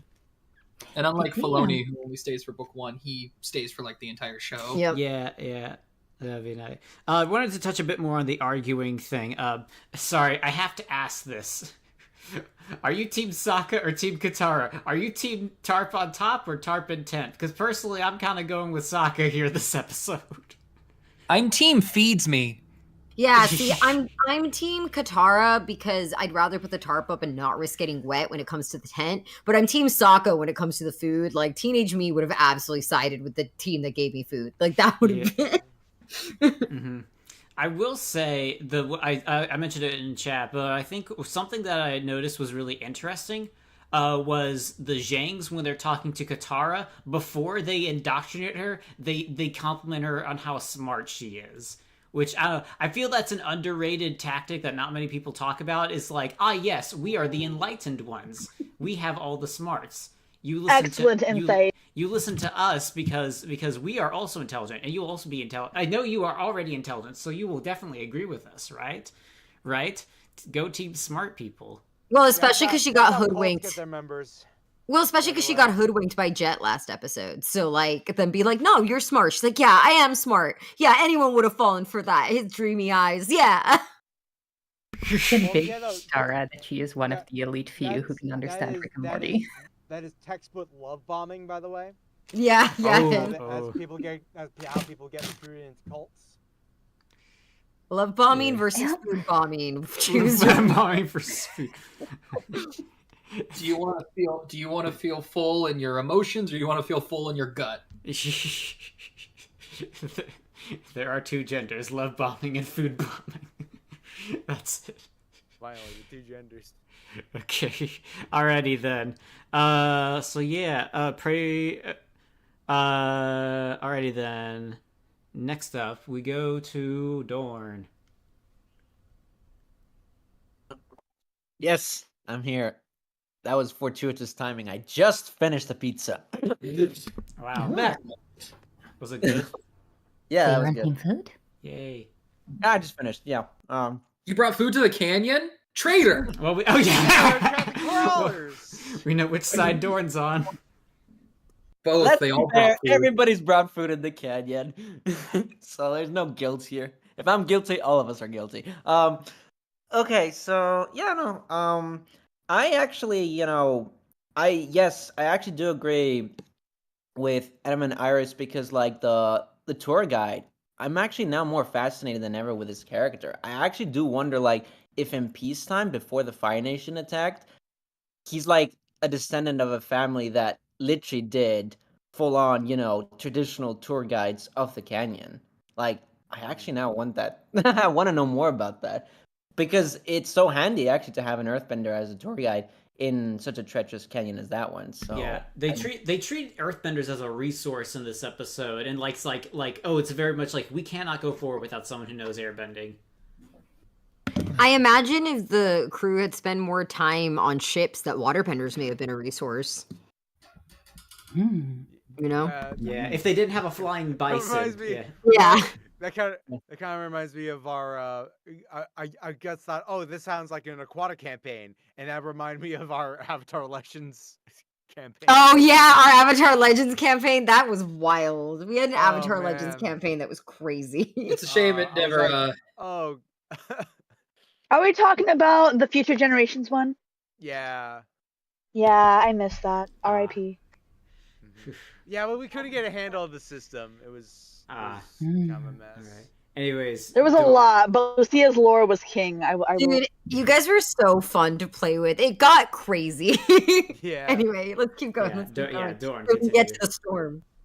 Oh, it's all right. It's all right. I love the back and forth you guys do all the time. Anyway, yeah. So I don't have much else to add aside from that. There's something I think I did notice in this episode that I hadn't noticed before. I think this is the real first time that Aang is still figuring out his avatar stuff, but here he really stepped up as like the leader of the group. Oh no, Sokka's the leader. No, but like what I mean is that because like he starts off with like saying like, hey guys, why can't we do like the canyon thing together like meekly? Then they're still arguing, and then he's like puts his foot down with his airbending, and it's like, all right, you guys, you're gonna go and do the trip whether you like it or not, and Appa is gonna take your sick and wounded. Does that seem fair?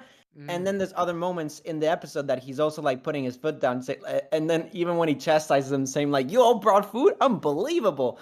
Like I feel like that's honestly like aside from him being playing that role as the the mediator that the Avatar's supposed to be, like that for me was, I believe that's really the first time in this show that he's really just putting his foot down and Avatar flexing, I guess. And then of course with the whole thing of the making up of the story, which there is more like complex questions there, like was it for the greater good for him doing that, but at the same time it's like, well, I mean, these tribes were feuding over something like that was silly because they basically became their own echo chambers and were not like open to sort of like coexisting even.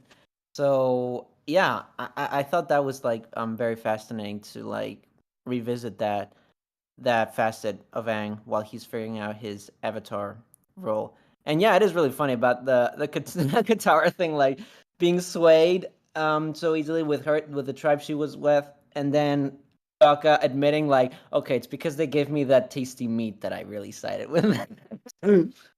He's got a good appetite. The fastest way to anyone's heart is to their stomach. Yeah, really. Yeah. Where's my egg custard at, though? Drop the recipe. Drop the link. I want it, please. I love custard, so honestly, I want to have that too. Sign me up. Cow, just go to the Tibetan mountains and milk a yak. Are you gonna pay my plane ticket fees, please? I'll do it. They will. Oh, you're rich. You don't need me to pay your tickets. We'll try a different time. I don't think we can put that you in the address book that budget. You address that advice to Cal. I'll remind you, which has no funds. She does not have access to the Beifong family fortune. Thank you. Anyway, that was all I have to say. But now, I honestly just wanna write a story about the family, the ancestors of the tour guide. I really want to know more. It's so fun. But that's all. Alrighty. Yeah, I was about to say that would be interesting to see, or something adjacent to that with the guide. Alrighty, Iris, opinionate. Oh, well, I would be curious to see like if they got any outside studios on this because I like think from a sort of genealogy of animation work perspective, it might be an interesting episode.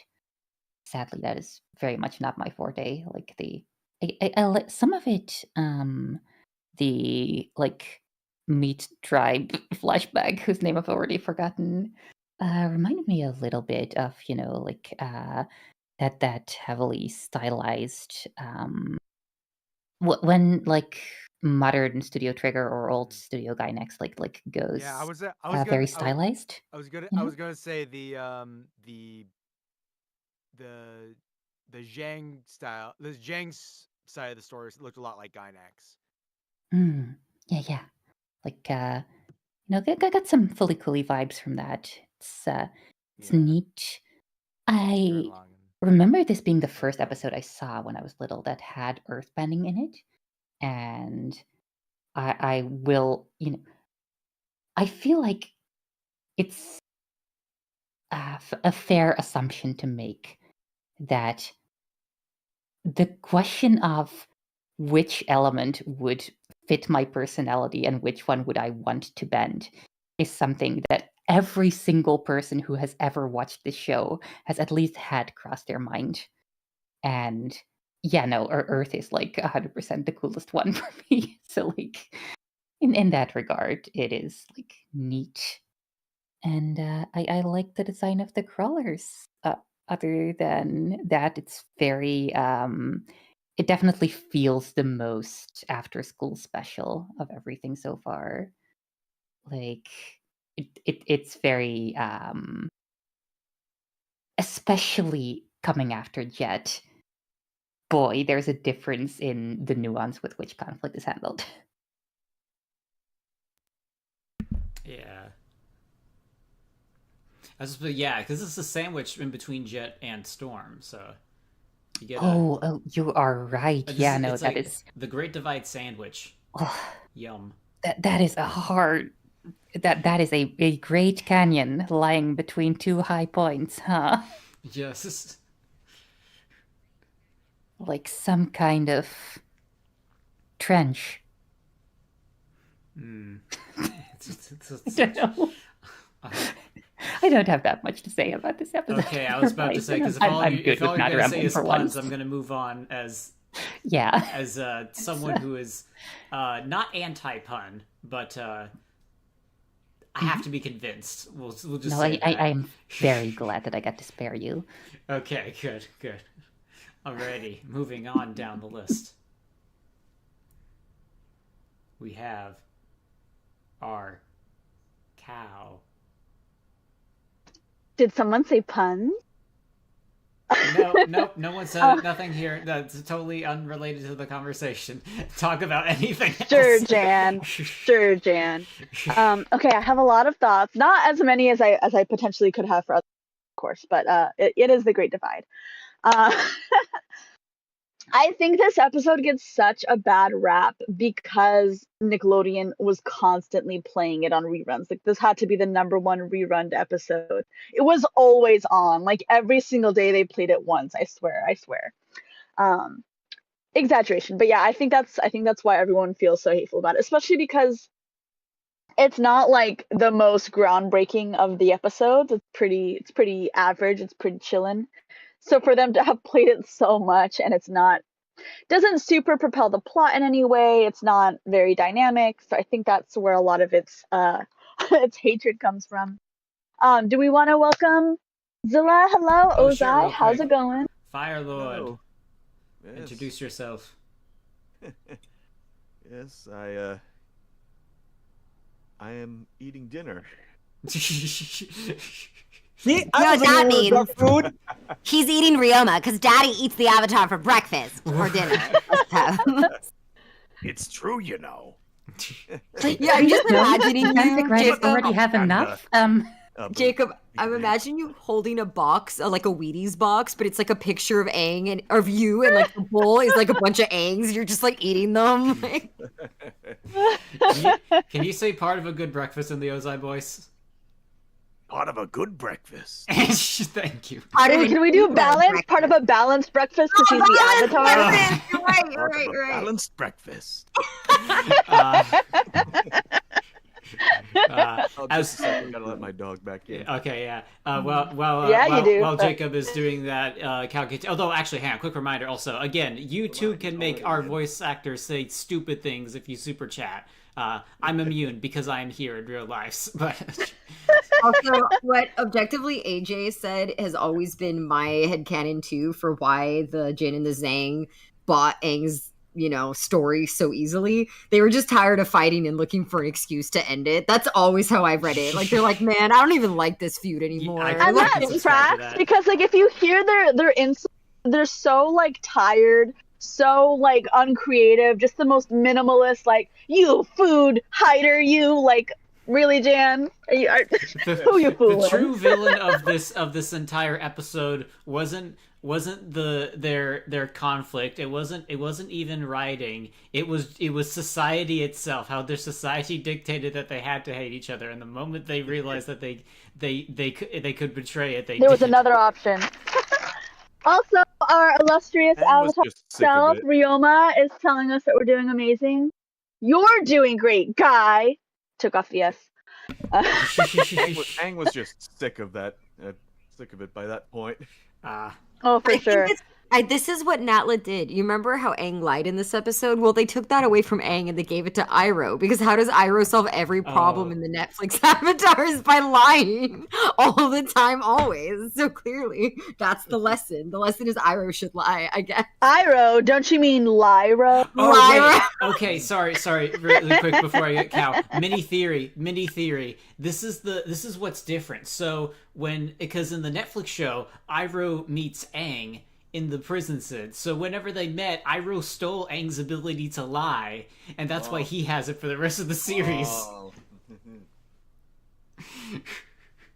He took his lying away? Yes. Like a lion turtle? I took your like truth a bending. lion turtle? Yeah, lion Oh, oh. I took away your truth bending.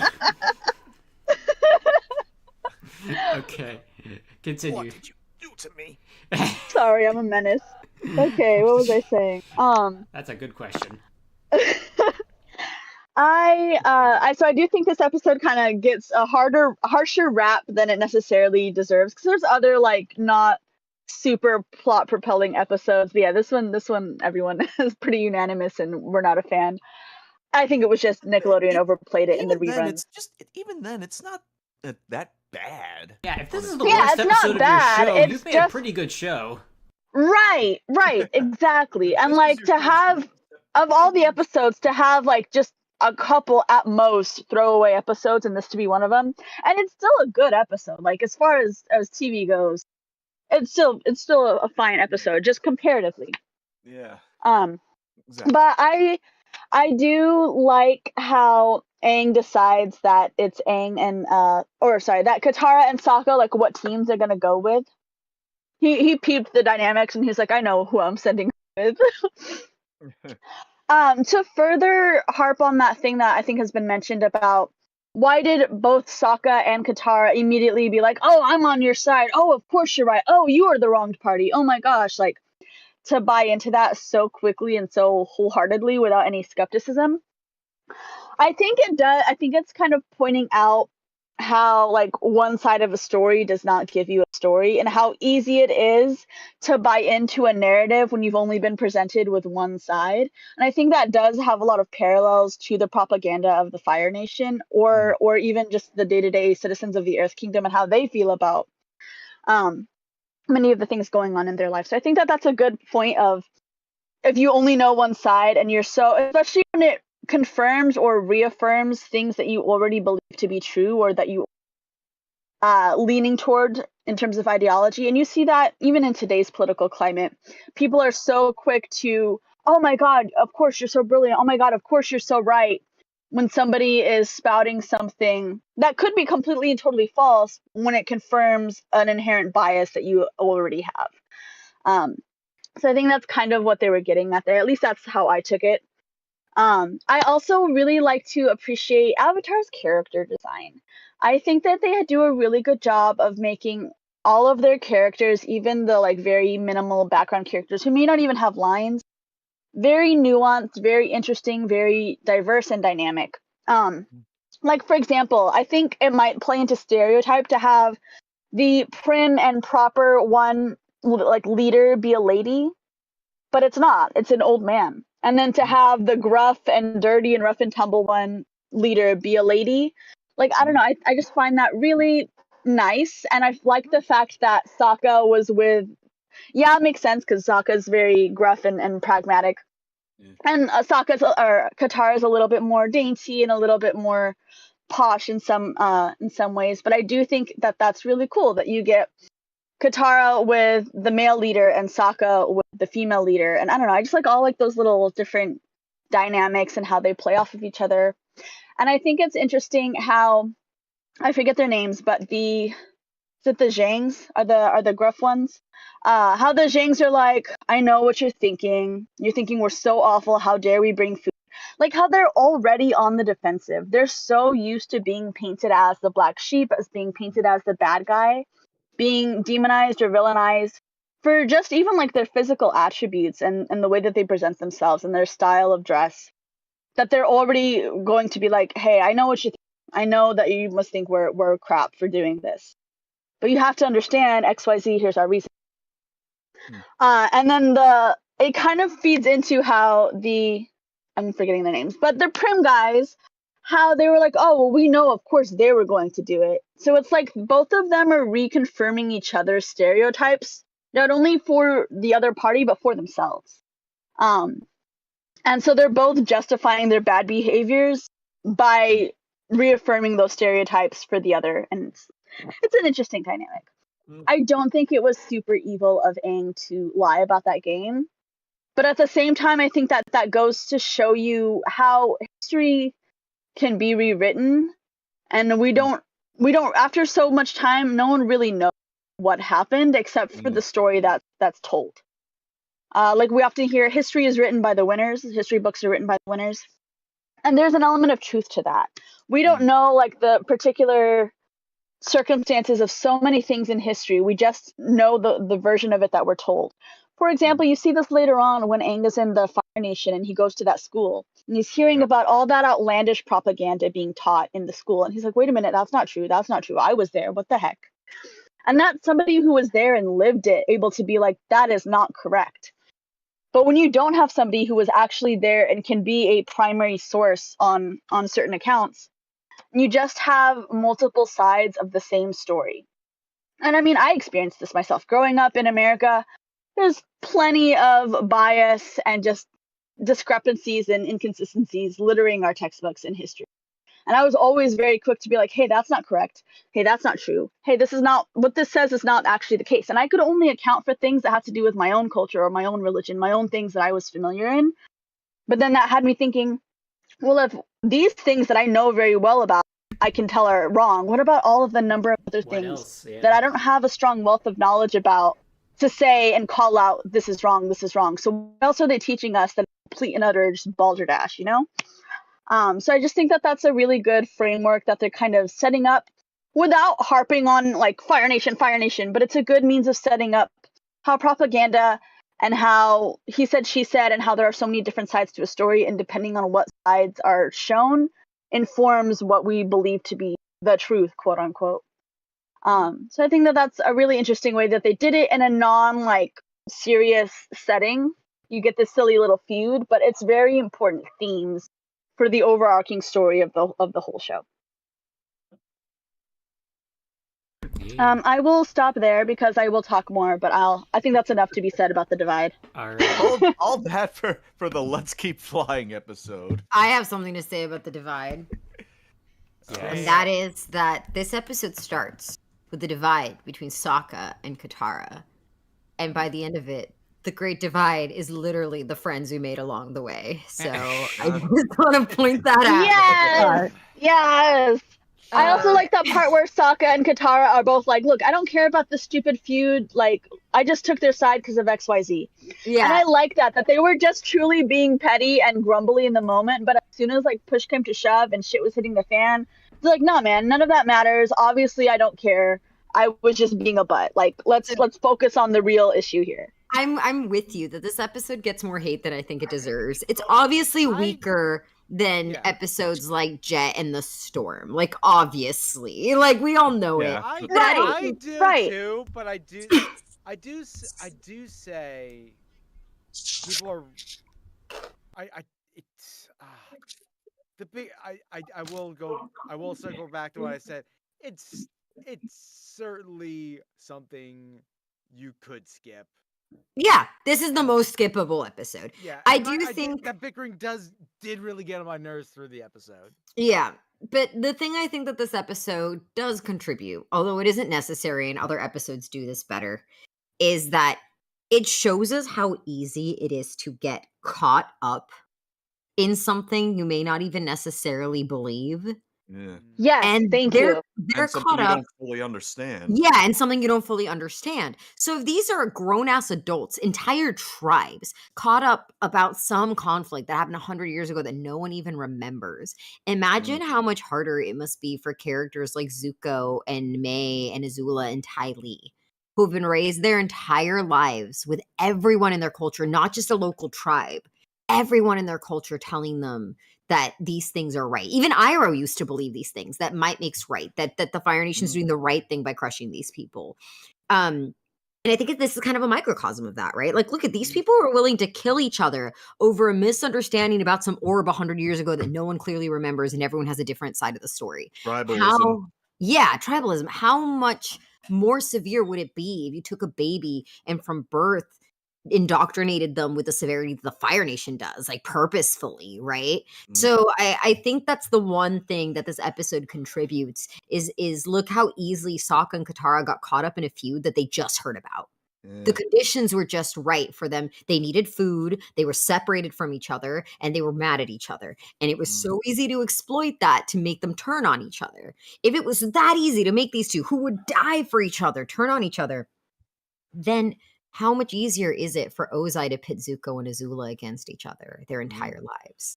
And I think that sometimes because people are so focused on this episode is skippable, which it is, I think sometimes that gets lost here, is that it very clearly communicates to us how adults especially, but also circumstances, conflict, can influence us to turn against the people we love, can influence us into fighting for a cause we may not even believe in or understand. Only for us to see the even more horrifying results of that with the Fire Kids ending in the last Agni Kai. So, yeah, you And heard how me. easy it I is tied the Great for- Divide into the last Agni Kai. You could go ahead and quote me on that, Curtis. You can go ahead and quote Get me. the soundbite. You can put it in Alrighty it. then. The Great Divide sets up the last Agni Kai, and people can at me all the mean things they sometimes at me at Twitter. Dude, one time people were arguing with me that I didn't know what the fuck I was talking about, and Aaron E. Haas showed up to say, actually, like, I did write it that way. And I saw that. I literally saw that. That was so clutch. And then they started arguing with him. Yeah, Yeah, they then they- argue against They Aaron. started yelling at Aaron E. Haas, telling him he was wrong about what he wrote and that he wasn't What do interpreting you it know? right. What do you know about Avatar: The Last Airbender? Head writer of writer, Avatar: The Aaron Last E. Airbender. Yeah. At this point, this is why I think that a lot of let's say popular faith-based groups could literally have their flagship person come down, tell them they're wrong, and then the faith group's gonna be like, actually, we think you're wrong, my guy. Dude, if Jesus Oh, you came mean- back, Oh, you mean people like would hate Bridget him. from Guilty Gear? I was talking about Jesus. And I yeah, think the Boondocks did a really good episode of that. with Martin Luther. MLK coming back and everyone hates him because he Yeah. calls people out. Yeah. It was Anyway. no, that's literally what Jesus did historically. Is he literally Yeah. showed up? It's like you guys Yeah, messed he got this up. canceled for that shit. Like, they killed him for it. Anyway, yes, I did tie the Great Divide into the last Agni Kai. You can Jesus quote me on that. I don't care. And if you're gonna come yeah, say the quote mean things to me, is... if you're gonna come say mean made. things to me on Twitter about it, just be prepared that occasionally Aaron E. Haas pops in to say something. That was You so don't nice have of to do him, the big- dude. He did That not need was. to do that. That was so clutch of him. Anyway, It that's really all. was. Someone send me And the I tweet. sort of Chris zoned out Hine, when that I- is such an interesting take, and I would love to hear more about that. You should join us on stream sometime. Oh, Someone send me the I- tweet. I guess 'cause, Yeah, Chris Hine, you should join us on stream. Join You us should. next Whoa. week, dude. Whoa, you can Chris- come be one of us. Whoa, Chris Hine, what's wrong with the painted lady? That's my Ooh. question. I would love to okay. hear his thoughts. Actually, if we transition into me, I actually share his thoughts. Oh shit! Ooh, Keep okay. coming in Oh, clutch shit. for Chris. Kane coming in clutch for Chris. I Let's hear you actually, out. Let's hear you out. so yeah, since my turn, I will open up by. I was actually going to mention this whether or not Chris Heim said it. I consider Great Divide to be the second worst episode in the series. I, like him, despise the Painted Lady on a higher degree than I do this episode. That's so interesting. I Interesting. haven't That's even heard that opinion before. Wait till we get to book 3 and I give have my. heard that opinion before from wait till from the overanalyzing Avatar guy. wait till you get to my opinions on a very loved book 3 episode that I just don't think needs to exist. But we'll get to that in a couple months when we get to that. But this one. I sort of zoned out and then got activated like a sleeper agent the moment someone said breaking multi-gear. Iris. While Look, I main her.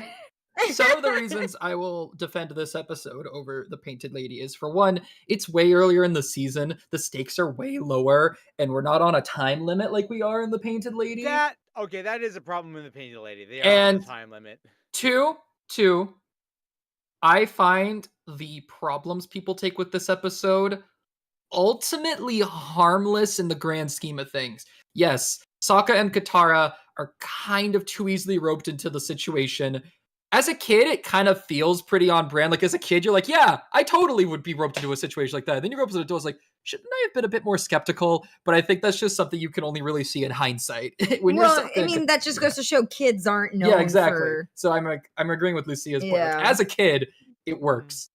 Aang probably should have learned some kind of lesson, whether or not he lies to resolve it. I feel like he should have still learned something. Because ultimately, I think, a lot of people are like, hey, you could skip the Great Divide, but I think the ultimate reason people skip the Great Divide and not, like, the fortune teller is simply because there's no new information is truly gleaned. Aside from the fact that I'm pretty sure this is the this is the second time the town of Ba Sing Se is mentioned. The soldiers who kidnap Iroh were the first people to mention it in the show. So it doesn't even have that. I was about to give it credit for Ba Sing Se, but no, this episode doesn't even have that. So yeah, I don't think a single piece of new information is revealed in this episode, unless you want to count the canyon crawlers, but they never come back. So. I guess characterization for Aang, we get to see him as an incurable prankster. Yes. For Ember Island player.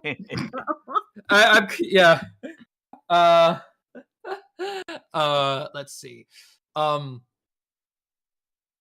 As far as the two tribes go, they get their point across if it's a little bit on the nose, but there wasn't really time to characterize the head leaders past their one trait, which is, we're gross, we get our hands dirty, versus we're uptight but we're clean.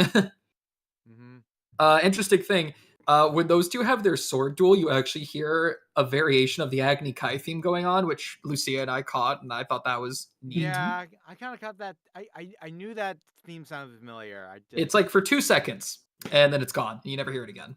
But I think it was either Iris or Cow who mentioned, actually, there was Iris who mentioned that the guide is actually a pretty fun character all on his own.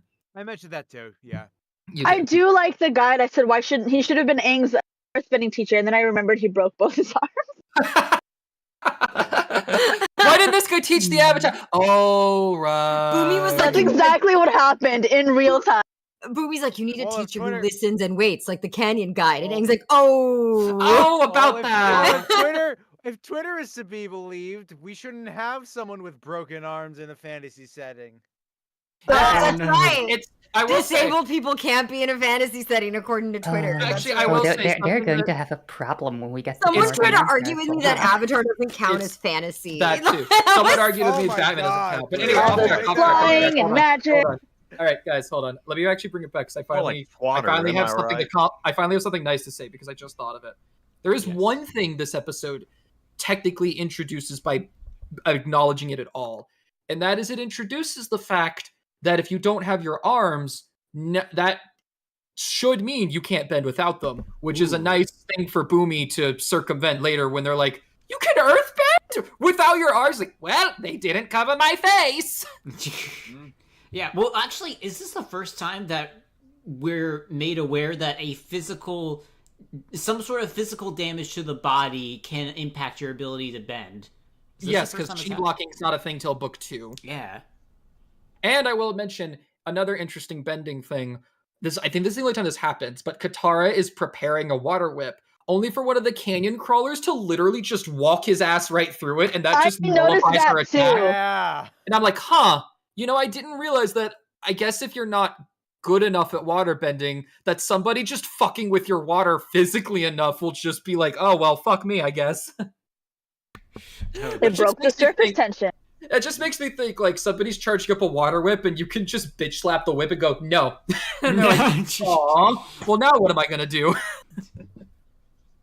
Can't really do that with any of the other bending styles unless you want to karate chop a stone, but, call me and not broken. Rolled up newspaper bending. Newspaper bending. Would that Yes, technically be earth bend? Wait. Well, what does paper go Well, under? they're made Purple of and trees, trees. so it would be closer to water bending, I suppose. Paper goes under the Then same again- thing as wood, which means then that again- earth bending can't do it at all. But then again, that's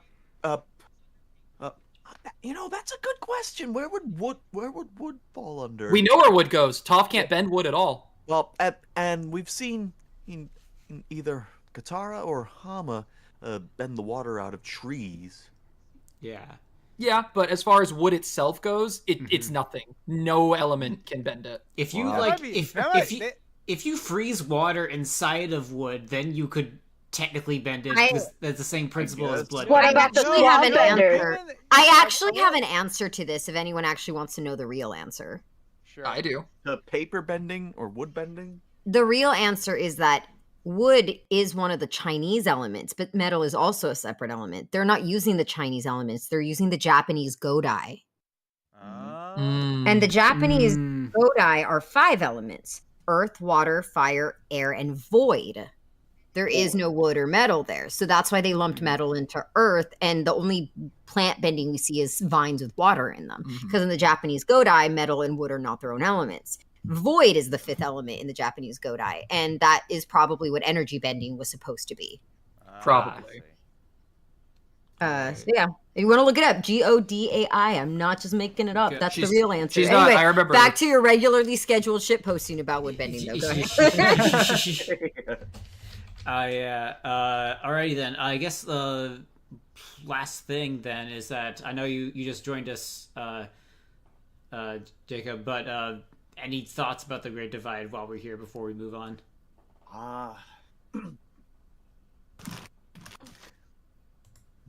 Not really. That hasn't already been said. Mm-hmm. Yes. Alrighty then.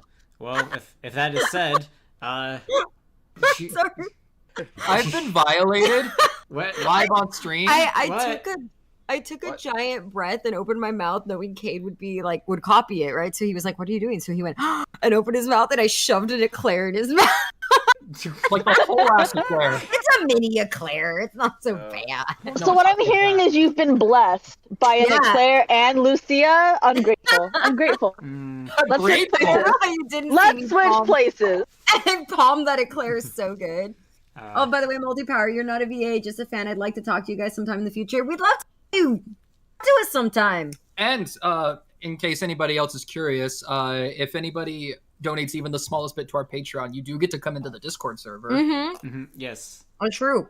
Yes, I was about to Also- say. Although we'll have That's to start how- taking a waiting list for the streams eventually, because if these get too crowded, they will go on into the next day. In fact, I think that's why Dorn's Right. here. We should. Oh, yeah. No, Dorn's writing team now. That's right, he's writing team. Wait, we that's how it works? I had no idea about that Patreon thing. Cow, would you say you were blind to how? Yes, to money. always. Anyway, shall we move for? Oh wait, Zilla was going to give Zilla me thoughts needs before we to give move his on. thoughts on. Of course, there's always time for Daddy. Except when they're not. Please never what- say that what do phrase I- again. What do I even say? What hasn't already been said? I got nothing. Is there something you liked? Let's be nice. Let's end on a positive note. Name one thing you liked. I'm gonna have to look back at it. 'Cause, You know, Dad, you could always just pit me and Azula against each other and see where that gets you. Oh, sure. That sounds like fun. And there goes your dog. Oh, Yeah, you pit them against each other. Thanks, Dad. You're welcome. Dad! Where's Jazzy?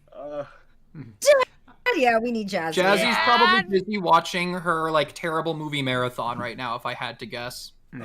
Wasn't she also rewatching Avatar, but like separately? Yeah, she's Korra. watching Korra for the first time. She's watching seasons 3 and 4. Well, I think Then why did I get yeah. tapped in that thing yesterday? I don't know. Because Yeah. she likes you. I don't know. The boulder meme. Yeah, the boulder meme. Thank you. Oh, I guess Ash is rewatching it, and Jazzy was there. Ah, Oh, okay. right, That explains it. Thank you. Yeah, Like, that I sounds right. One thing I'd want to say is I do find it kind of odd that nothing in this episode is brought up again. Yeah, listen. Like, Let's never speak of this again. Unless you're counting for Island players. canyon crawlers, which Yeah. are actually kind of cool. Why didn't the And why all- didn't, Hey, why there's didn't the the Great Zhangs and the Divide. Zhao show for the Day can of Black skip that. Sun? I actually, I think it's because the Fire Nation showed up to take over Omashu. They just torched every canyon crawler. Also, none of the video games go over the Great Divide. All of the video games just don't. fly right over it. Yeah, they fly right over it. Even that Dreams fan game? Keep flying. I don't know about Elka, the fan game. I don't know what they're doing. The real reason is the only official Book 1 video game we ever got didn't actually cover Book 1. It covered a pseudo Book 1.5 story. I don't know what the balance. Quest for Balance? Quest for Balance. I don't know. I Either. haven't- They probably just Oh, skipped it. Is that the Flashpoint game? That's the Switch game that they released. That okay. looks like it Well, belongs. they release it on all consoles. It's just It looks like it belongs in the PS2 era. I would totally buy it and play it on stream if it was like I $20. barely remember I remember having the Avatar video game from like 2006.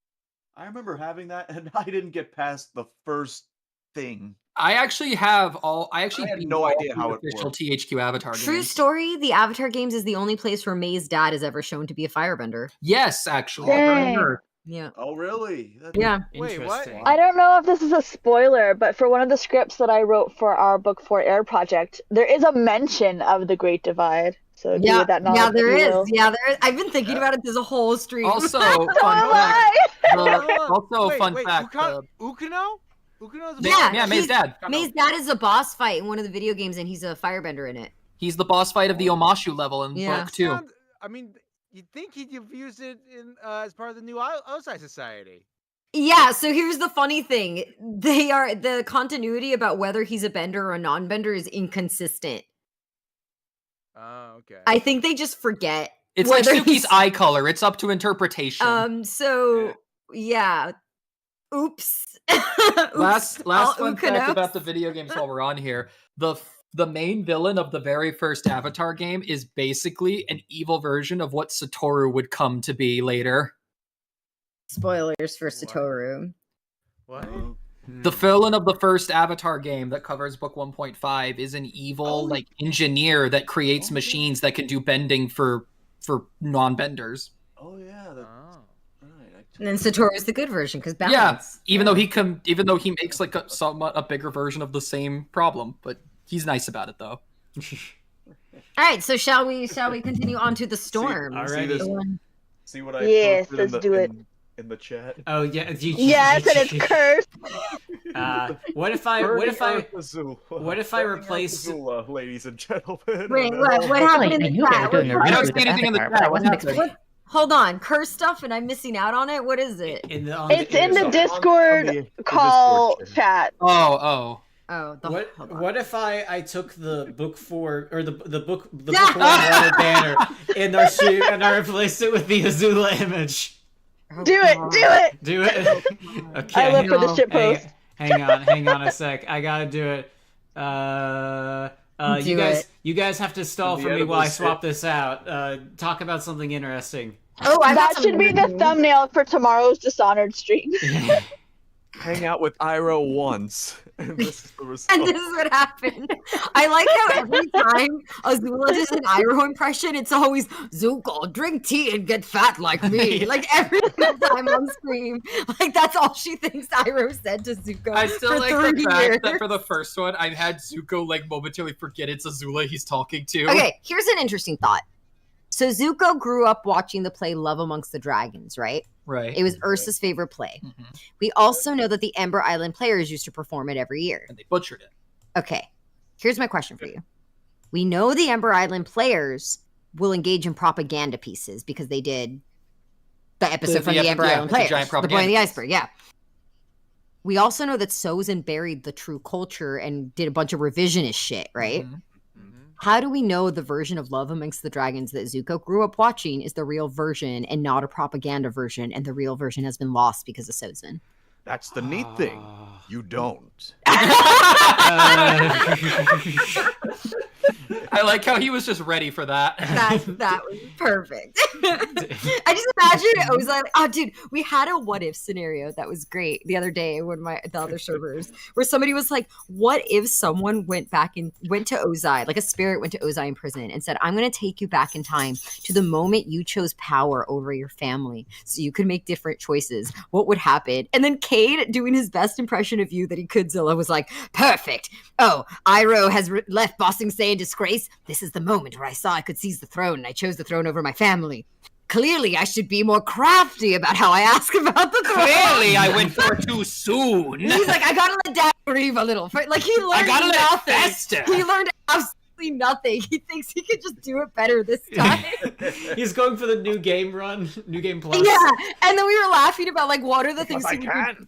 We're like, what are the things he would do differently? So, like, some point, Zuko is, like, crying or whatever, and he's about to yell at him for being weak, but he's like, wait, no. If Zuko wins, he's gonna put me in prison, treat me like crap. Maybe I should put in some brownie points now, just in case. So he's like, hey, it's okay, boy. Like, he doesn't know what to And say. he's like, what do you want to do? He's like, what do you want to do? You want to play sports? And they try to play I mean, to sports. be fair, he literally did say his name in the Agni Kai. So, Oh no, yeah, but I'm saying like he's trying to be affectionate, right? Like he doesn't know how to be affectionate, and so like they try to play sports, but Zuko doesn't want to. So he's like, "All right, what do you want to do? Play dolls? No, ew, gross. Dolls are for girls. All right, what do you want to do?" And we cut to like Zuko feeding turtle dogs, and Ozai's like, "How is this manlier than dolls? I don't understand." And then he goes to Azula, and he's like, "Well, she did have a mental breakdown because Ursa's a terrible mother. Maybe I should put in some point, like totally not blaming himself. Maybe I should put in some points to prevent that too, so that she can be my like backup in case Zuko tries to attack me in the future." So he goes to her and he's like, "What do you want to do?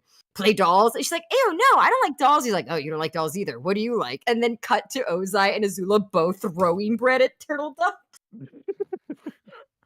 So what I've gathered is that I need to get more Ozai ducks in this pond. If Ozai I just got love the idea that visited by Ozai learned free nothing. spirits. He thinks he could just like hedge his bets by being a little nicer, but he learned nothing. He like sees Iroh and he's like, "Hey, about your son, that's rough, buddy." Like he heard Zuko saying that, and he's trying to be Zuko. Goes up to Ursa, Ozai and just Ursa's ignoring the ghost of Christmas future to look up lottery numbers. Yeah. fucking freaking Ursa is just like, he's like, "Hey, Ursa, I know we haven't gotten along, but she's like, let's just wait until the kids go to college, okay?" All right, okay, I'm fine with that. He's like, "Man, I'm doing great. I'm such a good That's father Will's now." number one dad mug. We even made a joke. We even made 2 jokes where it's like he finally tries to do it again, and then there's one's like, "Bitch, I'm literally crowning Iroh tomorrow. Get the fuck out." And he's like, "Damn, I waited too long. Can I go back? Do I have a save state I can load?" And then they have to poison him anyway, and Ursa's like, "Fine, but I take a poop because this was just like, fine, take both of them. I don't give a fuck." Oh yeah, this time she's like, "I'm taking my children though." And I was like, "Fine, take them." She's like, "Wait, you're not going to try to hold them over me and keep them here to abuse and groom for your benefit?" He's like, no, they're awful. Take them. They're ticking time bombs." I'll go make one more from a random concubine or something. Dad's gone. He's the only reason I married you in the first place. Oh my god. Dang. Alrighty then. He goes to Azula and he's like, "Remember, Azula, everything I've done for myself." And leaves. Also, that you Everything could I've become a. I've done for myself and myself alone. Fuck you all! And if there's one thing you should learn, it's that I was making you a slightly less good version of me. Ozai's getting ready for his coronation. He looks in the mirror with his shiny hair and he's like, "You will learn to be a bad bitch, and being Fire Lord will be your teacher." And he like just runs out. Ozai's totally a Crownzilla. Yeah. Anyway, Ha, get it, Zilla? Ha, get it, Zilla? I stalled. Ha, You ha, stalled, Curtis. Did I stall? Did I do a good Yes, job? I Tell me I did actually a good job. I only Tell me needed you like love me. You did. I only needed a 30-second stall, but you know what? She did what? She did what, Curtis? What did she do? A good job. There you go. Because I'm a good person, so I do good jobs now. Alrighty then. We'll see if that gets us any chats when someone shows in. It's like, what is that? Alrighty then. So this will put us on to episode 12, The Storm. The last one of tonight. For the storm, I've made myself a dark and This was stormy. the calm before the storm. Oh. You made yourself a what, Adam? A dark and stormy. Ooh, What delicious. The great divide was the calm before the storm. All right. A dark and stormy is a cocktail you make with black rum, ginger beer, and lime juice. Alrighty then. It's like a Moscow Mule, but better because it's Delicious. Alrighty. I prefer a White Russian myself, but I'm ching. All right. We'll see you guys on the other side.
That was Zuko's sleep paralysis demon.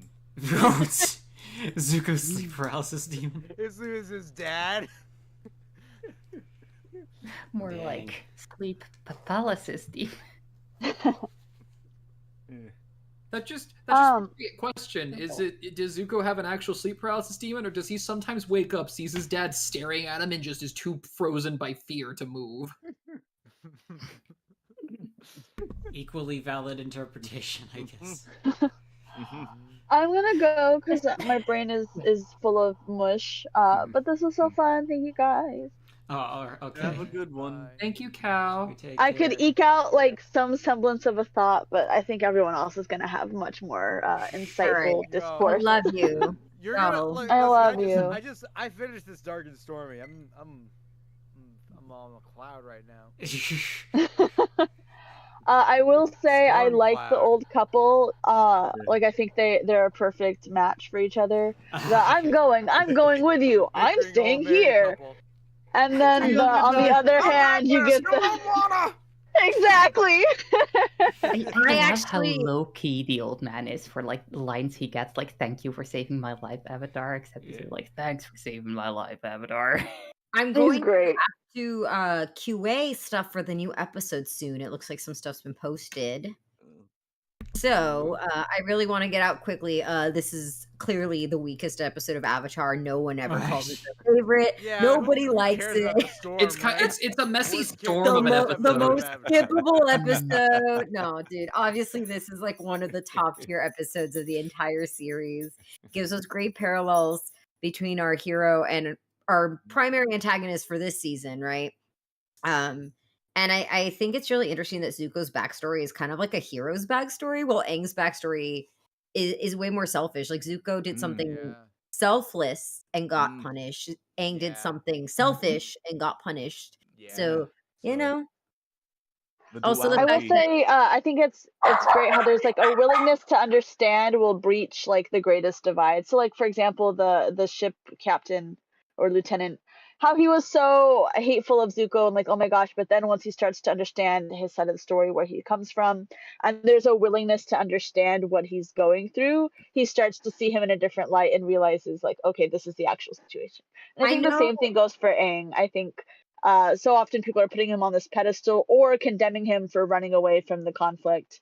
And so getting to see that side and with a willingness towards understanding why things are the way they are goes a long way. And I will leave on that note.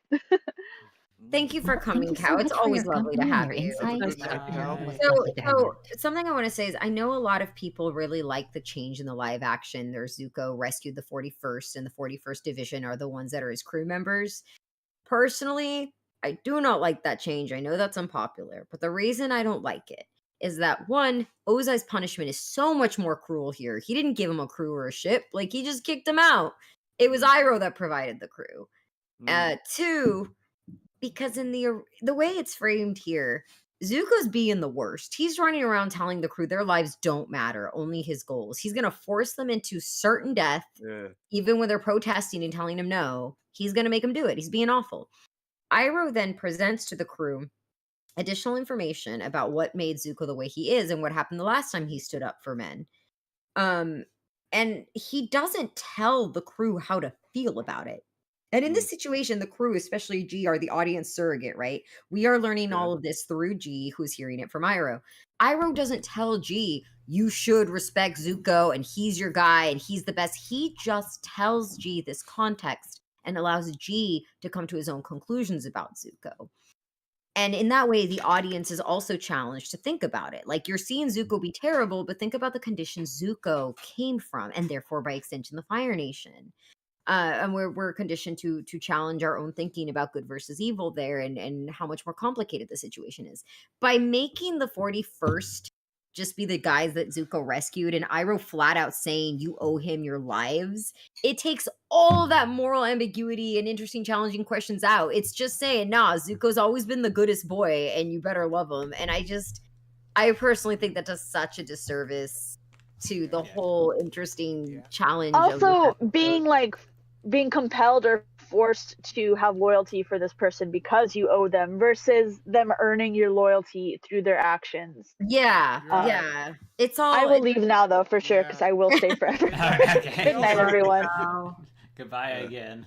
Bye, Cal. Yeah. Also, PS2 Azula is still on the screen. What? Tiffany Oh, asked. Oh wait, did- hang I'll on. say Wait, I forgot to press a button.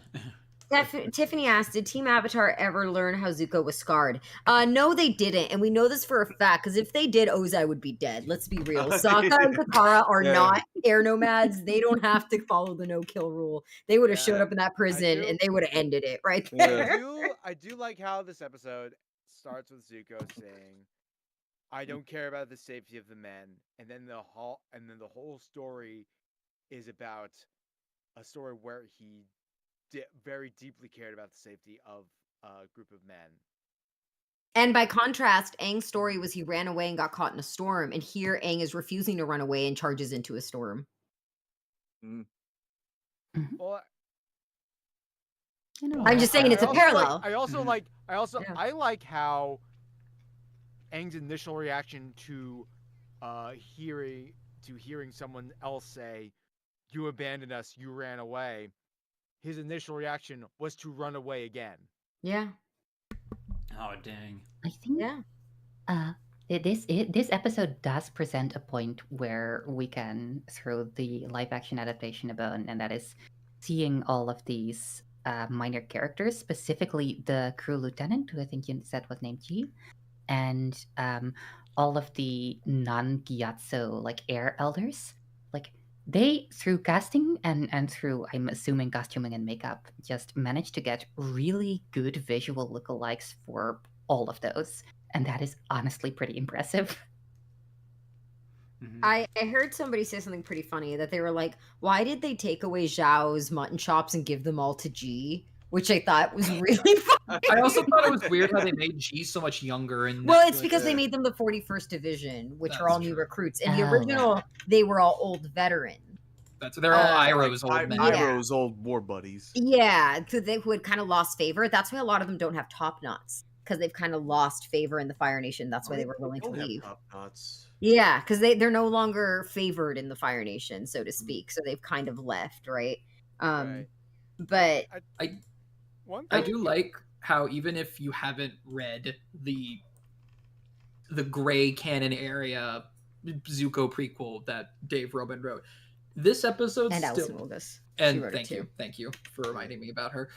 This episode still makes it clear enough, if you actually pay attention, that these men clearly serve Iroh and not Zuko. Because every time Zuko insults Iroh, G's always like, "You have no respect for how great of a man your uncle is." Like, yeah, these people served under this man. Iroh's the only reason they're on this fucking boat.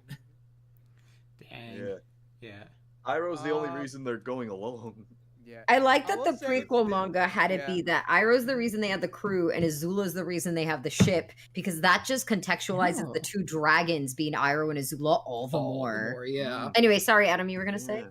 I just want to say, for this being the serious episode where everyone's tragic backstory gets laid out, the humor in this episode is on point. Oh, There's so I'm many, the old man, there's so dude. many He's great so jokes This here. is like some of the best side character writing ever, and it's too fucking deep. I Yeah. fucking I'm love. I'm not gonna. I'm too young to die. I'm not, but I still don't wanna. That was exactly the one. That was exactly the one I was thinking of. I love the old man. I'm gonna find your husband. Also, That was food hilarious. eat people. Also, Also Momo can the- talk. You said some very unkind things. Dude, that's a running joke. Every time someone says Momo can talk, they say he's mean. And then when Aang has a nightmare, Momo is mean. Yeah. Do you Yeah. remember? God, That's what like a did Momo running do? gag.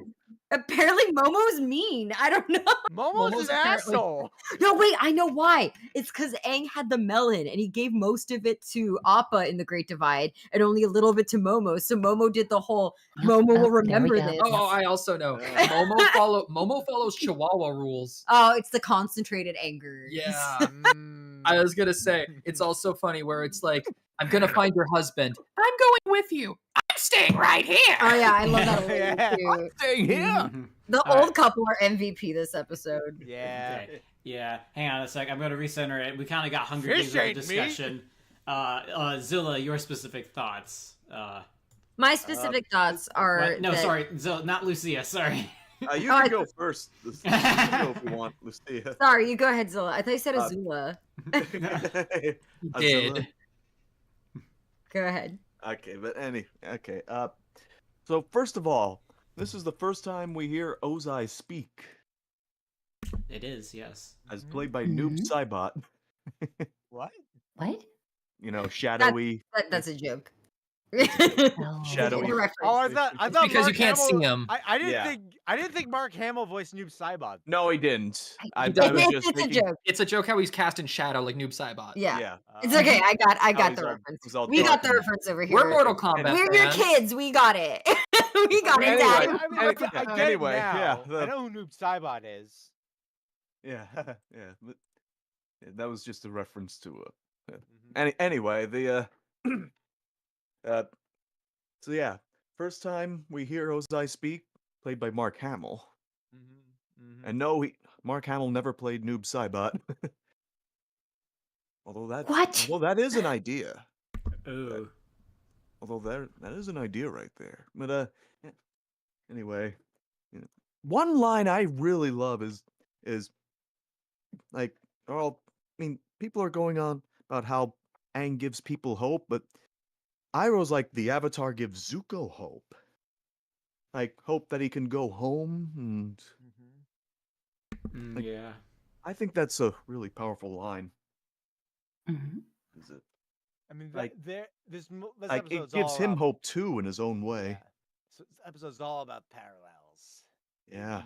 It's yeah.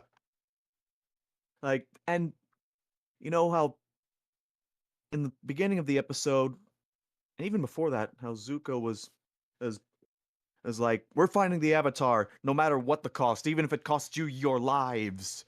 But and all that. But we would find even in but then he would go on to save the helmsman. Like, you know Yeah. what? He's not as callous as he lets on. His actions spoke louder than his words. Yeah. Yeah. Yeah. And G was like, all right, I respect that. I respect that. It's like, what are your orders, sir? Something like that. Yeah.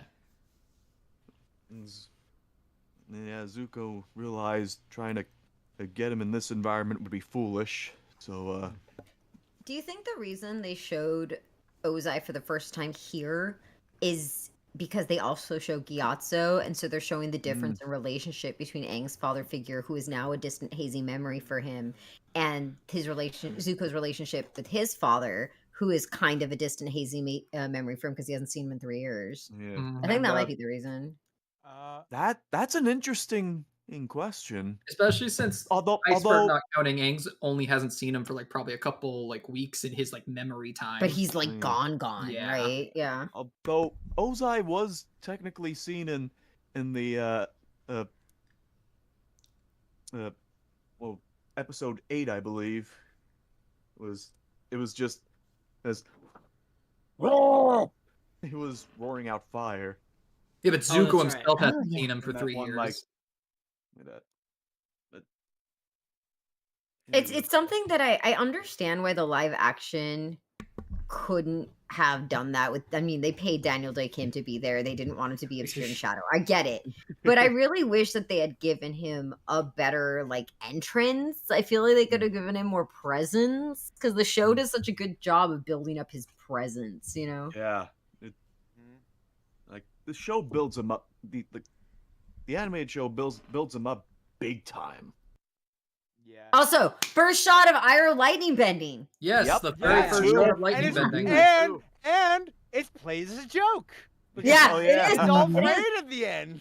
Yeah. I remember the first time I saw that. I remember I was confused because I was like, did he just tank a lightning bolt? Like I was so confused. And then later when they recontextualized that with lightning bending, I was like, oh, that's what he did. But because Iroh looks fried from taking a lightning bolt, I thought that lightning was so dangerous, right? And I through the whole show, they seem to confirm that lightning is so freaking dangerous. And then you go to Legend of Korra and Mako's just doing it like as his day job. And I was like, oh, Well, lightning's changed. that I I think that's a fine change for Korra, because at that point you're like, oh, 70 years have passed. I probably come up with new, Like, new safer measures. Well, For see, it. my problem Yeah. with it isn't that they did that. My problem was that I wish that all the bending had been weakened to show that spirituality had gone down with industrialization. But lightning gets nerfed and water bending gets Gets made super insane O-fucking-P. OP. And I really wish, like, because when I first saw first season of Korra, that's what I read it as. Was like, oh, people are less spiritual. The world has industrialized, and that's why lightning isn't as dangerous as it used to be. And then I see book 2, and Unalaq says this, and I was like, oh, cool. So that is what they're going for. But then Unalaq's like, psych, and like water can do anything. And I was like, But as usual, book 2 is the one everyone And then criticizes. book 3 was like, Yeah. we gave waterbending Even too much power. Let's Mega make Korra earthbending Defense OP now. doesn't like book 2. Yeah. But like I always So liked it in that was concept. that was more for Korra's war crimes. For Korra's war crimes, it's true. She What? did try to How do commit you a war crime. commandeer an entire army? Yeah. Because you're friends Against with the Dante president's Bosco. Dude, wishes. Iroh too was really irresponsible there. I gotta say, like, if a bunch of teenagers come up and tell you to commit a war crime, your answer shouldn't be like, "All right, let me see what I can do." Like that shouldn't. And keep in mind, not only is he under the current employment of the fucking United Republic, he's also crowned fucking prince of the Fire Nation royal family. Like that is a whole bag of He's worms. got a lot going for. I wish Zuko. Zuko.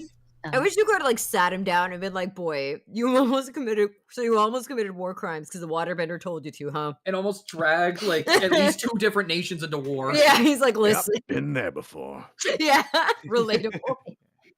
Anyway, It I gotta continues go. to be my headcanon that like metal bending is more common in Korra because it's just like the trick has been found out and now people Yeah. can learn I it. feel like While that's lightning the bending, same for. Look, at least like, we got Varys. lightning bending is Okay? just more common because like I it requires this cold, passionless anger that is just a lot more common when there a lot of you are workers under capitalism. As far as Varric, I don't want this to be canon, but I love all of the like fan jokes about Varric's being Sokka's bastard son that he like disowned and can't stand.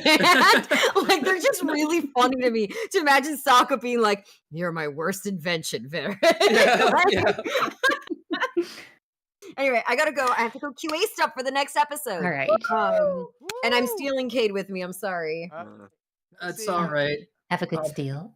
I'm happy to be Real stolen. quick before you go though, someone in chat just wanted to said Amet here says that they very appreciate. They said we're awesome for book 4, and we appreciate you as well, Amet. Thank you very much. Oh, thank you. We appreciate all of you. Anyway, I'll let you guys wrap it up. Awesome I for gotta being go. I here love for you. the- Bye. Bye.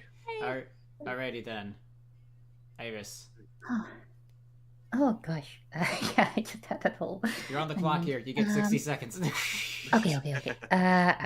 Yeah, like we said, lovely parallels both visually and obviously in terms of storytelling. It never really, for some reason, it didn't hit me when I've seen this episode before that they have these really obvious like visual parallels to the first time he got trapped in the iceberg, and like he has learned from his experience, or at least he now is differently motivated and can push through it and use the avatar state while in a storm to save his friends instead of just push the panic button and ice block himself, which is that's I liked that bit of his part of the story. I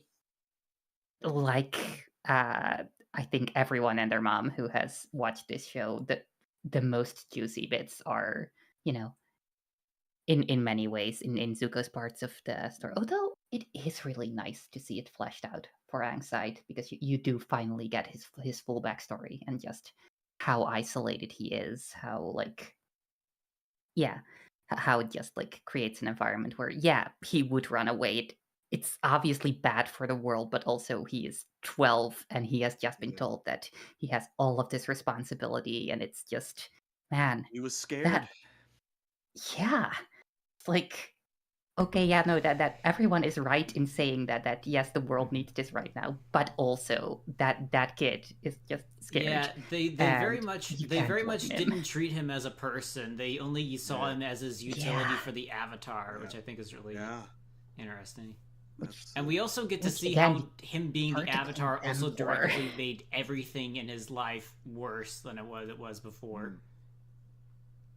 So yeah, I liked the I thought it was interesting that he was talking to Katara. I was like, yeah, basically telling him that this might be providence, that he ended up in a place where he needed to be, or in a place and time where he needed to be because of the decisions he made.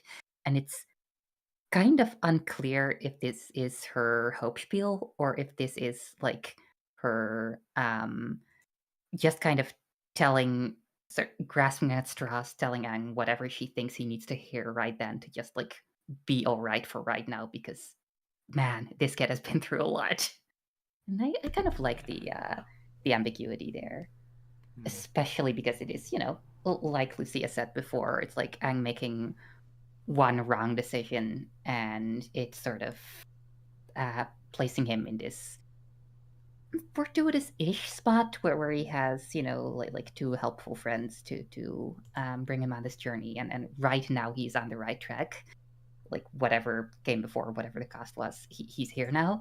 Whereas Zuko made like one very clearly right call, or like he just, he just spilled the tea that needed to be spilled, but at the wrong time. And his dad is like, well, what you said is true, but also you disrespected my authority, so burning time. And it's this, oh, that is so cruel. This, I mean, not the die part, but yeah. yeah, just like, I that like that part it's is not cruel, by the way. And Ozai's never wrong, right? it's, I think it's very it's good writing that even when Zuko is bringing up a good point and having mercy, it's still coded in Fire Nation propaganda. Like he's still saying, like, these are good men. They believe they have been good little indoctrinated Fire Nation And boys, I was only and doing they're this for the good of the Fire Nation. yeah. I mean, like according to them, that is his argument. He's like he's making the right calls, but through the wrong lens. I think that according was to them, strong that's the writing. only. That's according to them. That's what it was. Like for all they knew, because I mean, that's what they grew up with. That's what they grew up knowing. Exactly. Yeah, and he's like, he is taking that like in many ways clearly toxic upbringing, but he is still sort of I guess like channeling mercy through that lens, and I think that is really neat writing, and it it really humanizes a lot of the, I guess, like common people. It's weird to call Zuko common people here, but it's part of that like broader effort to sort of humanize while not galvanizing like the Fire Nation. I don't know if galvanizing is the right word, but like to make them into people without necessarily making them into the good guys. And yeah. Also, I like the old couple, like everyone else. I thought it was funny to just hear him say that, like, thank you, Avatar, you saved my life, in that like just old timer voice.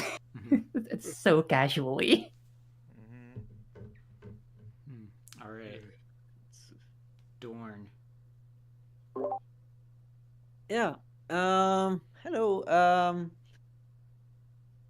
I just realized something. We were talking about the mirrors. Well, this is probably be reaching here, but in terms of like symbolism, imagery, and all that for like the show, I think maybe it was maybe not a coincidence that the close encounter that Aang and Zuko had, because where is Aang going on the Bison? They're both in the eye of the storm.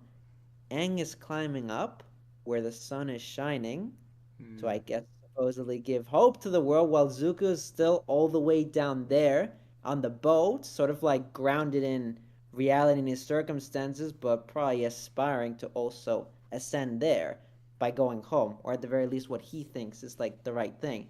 Which is interesting considering like where these two characters end up by the end of the of the show, but it just occurred to me like maybe that juxtaposition was not an accident.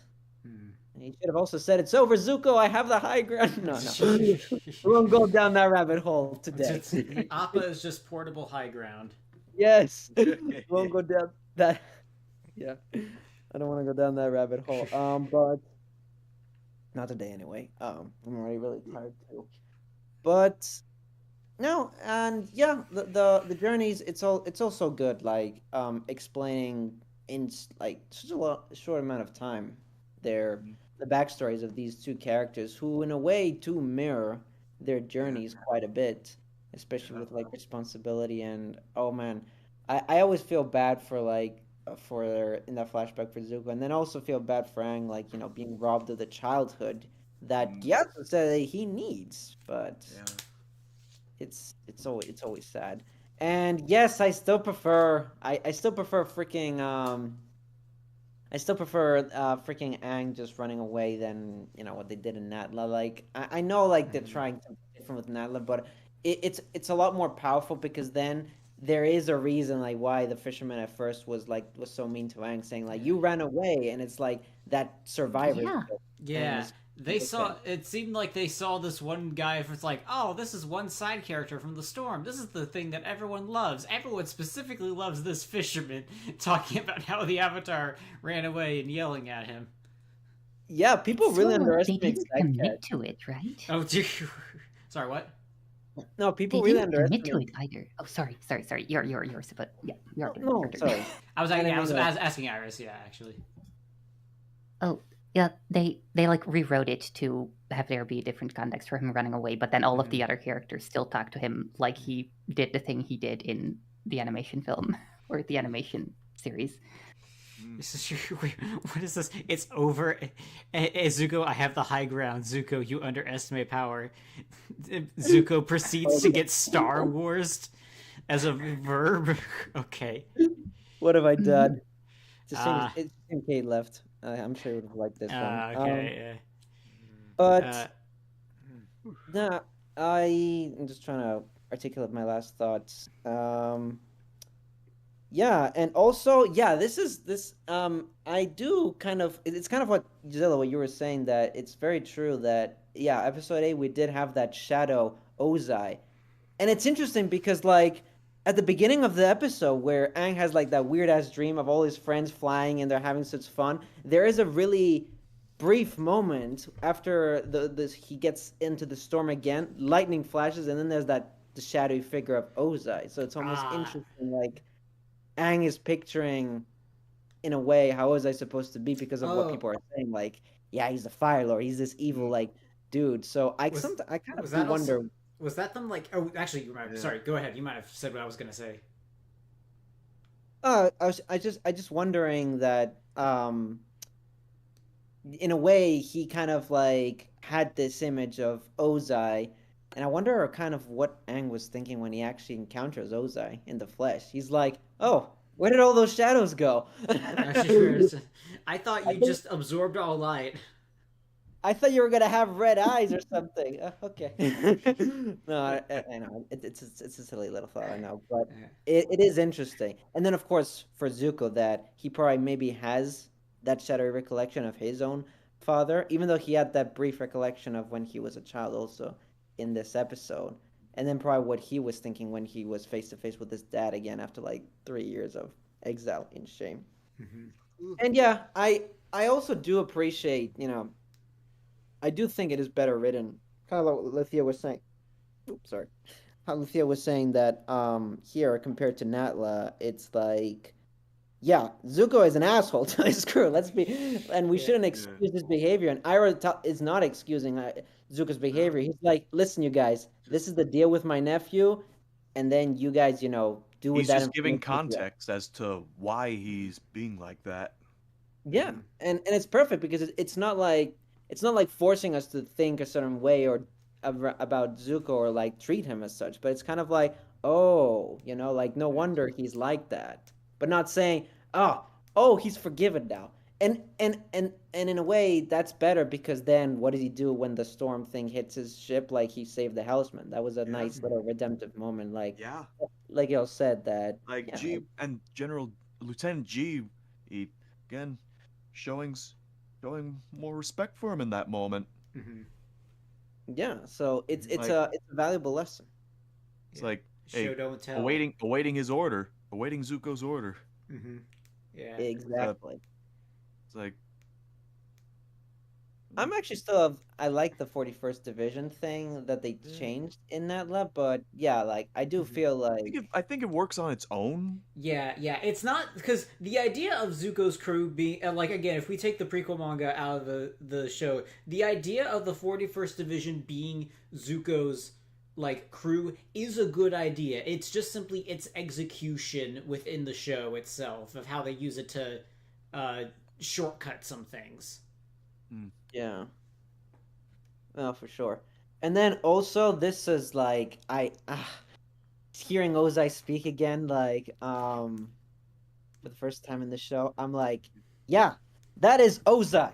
Not who we got in ATLA, which I've dubbed forevermore as Josai the Gossip Lord. But... and I'll down this hill regarding that. Daniel Day Kim, I think he did good. He did good with what I think Daniel Day Kim did a good job. Yes. Yeah. Oh and yeah. It also helps that he was. It also helps that he was part of the series.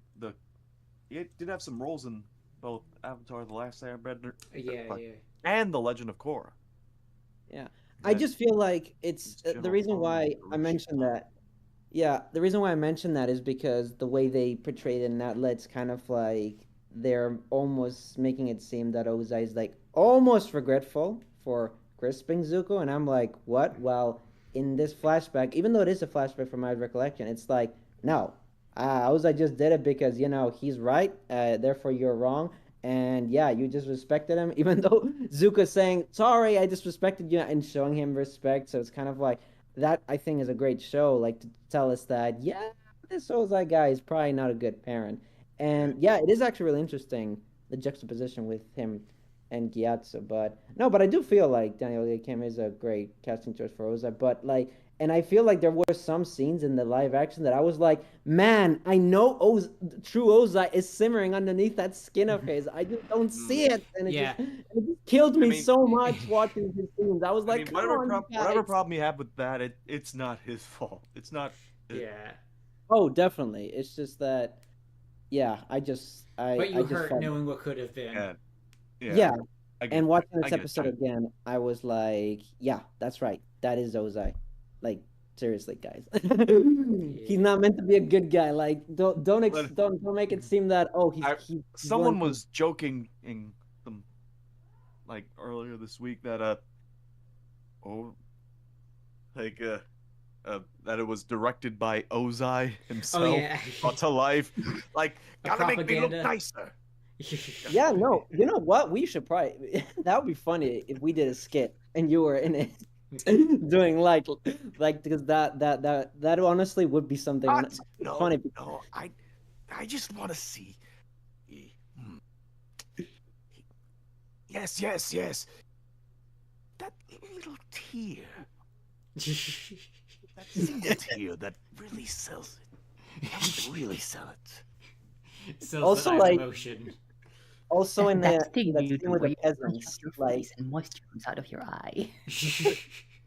the scene with the peasants as well, the peasants that were revolting, like Ozai does like such a like elegant, almost pitch deck saying like, "Oh, you're calling me a tyrant, but come on, you guys, I'm bringing prosperity to the land." I'm like, dude, that's a sales pitch right there. I love it. That's definitely in the script that Ozai would make him seem like reasonable, sanitized. But anyway, I don't want to go down further down the rabbit hole, but that's what I wanted to say. Okay, I've got a rope. I'm pulling you up from the rabbit hole. Hang on, Dorn. I'm pulling you up. Alrighty. Dorn's back, which means I opinionate, and then Adam will actually. You know what, Adam, you go first, and I'll close this out. Okay. I don't know. I mean, I've got a lot of my thoughts out. The humor of this episode was good. a lot of, you see a lot of parallels between Aang and Zuko. Yep. How they're really just perfect foils for each other. One is a hero whose backstory is based on a selfish act, whereas Zuko's the villain whose story was started with a selfless act. Yeah. Lucia pointed that out. Other people have Yep. pointed that out, in fact, and it is really just beautifully poetic. Yeah, very It clever also- writing. Yeah, and how it also fits in with the way that they approach their fight scenes. Aang is always avoiding the opposition, whereas Zuko tries to face everything head on. Duality. I also pointed out that, like, even,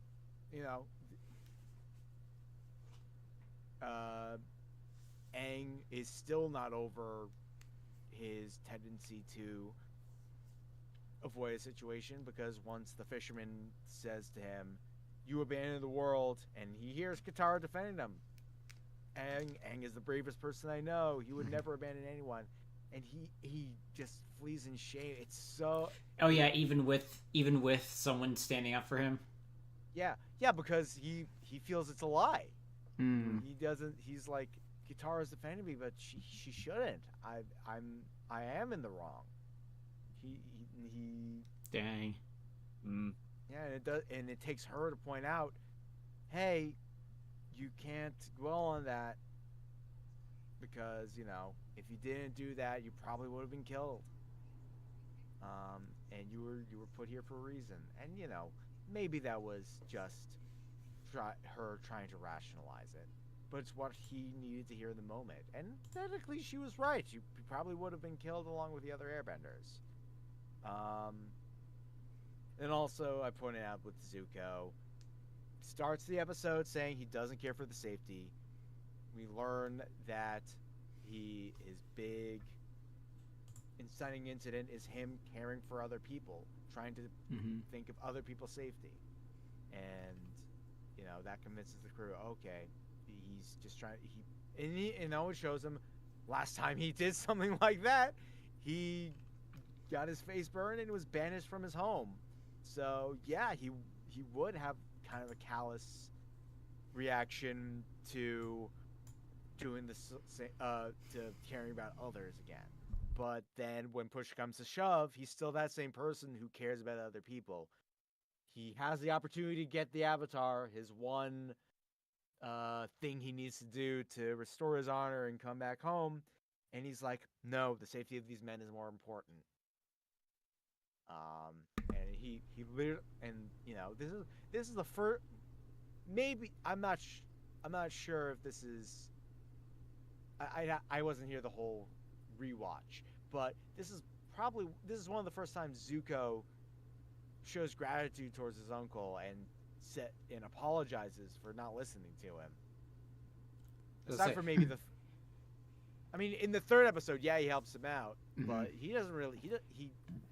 He's more shocked about it than anything. Yeah. He doesn't really thank him for standing up for him against Zhao. I believe this is the second compliment, because he did compliment his father's teachings whenever they capture Iroh, or not father, Iroh, but when when Iroh, when Zuko saves Iroh from the Earthbenders that captured him, and they face off, Zuko goes, "You taught me well," in a very you did a good job fashion. But I do believe this. A little Cinderella moment. Yeah, I do believe this is the first time he does apologize. I think I do, unless someone else remembers something. I do think this is the first apology we've heard.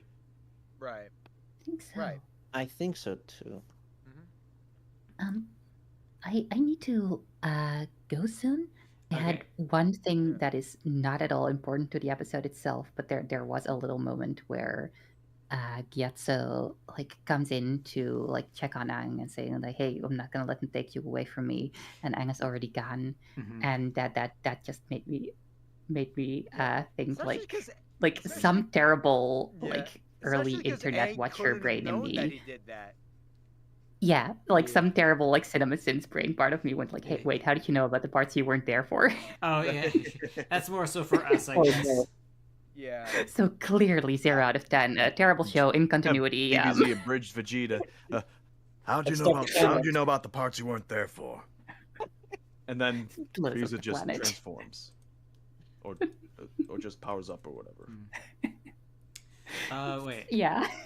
What part was the apology? Wasn't it like? Sorry, it was like after the storm bit, right? That was when the apology. It's like happened? when Angat left.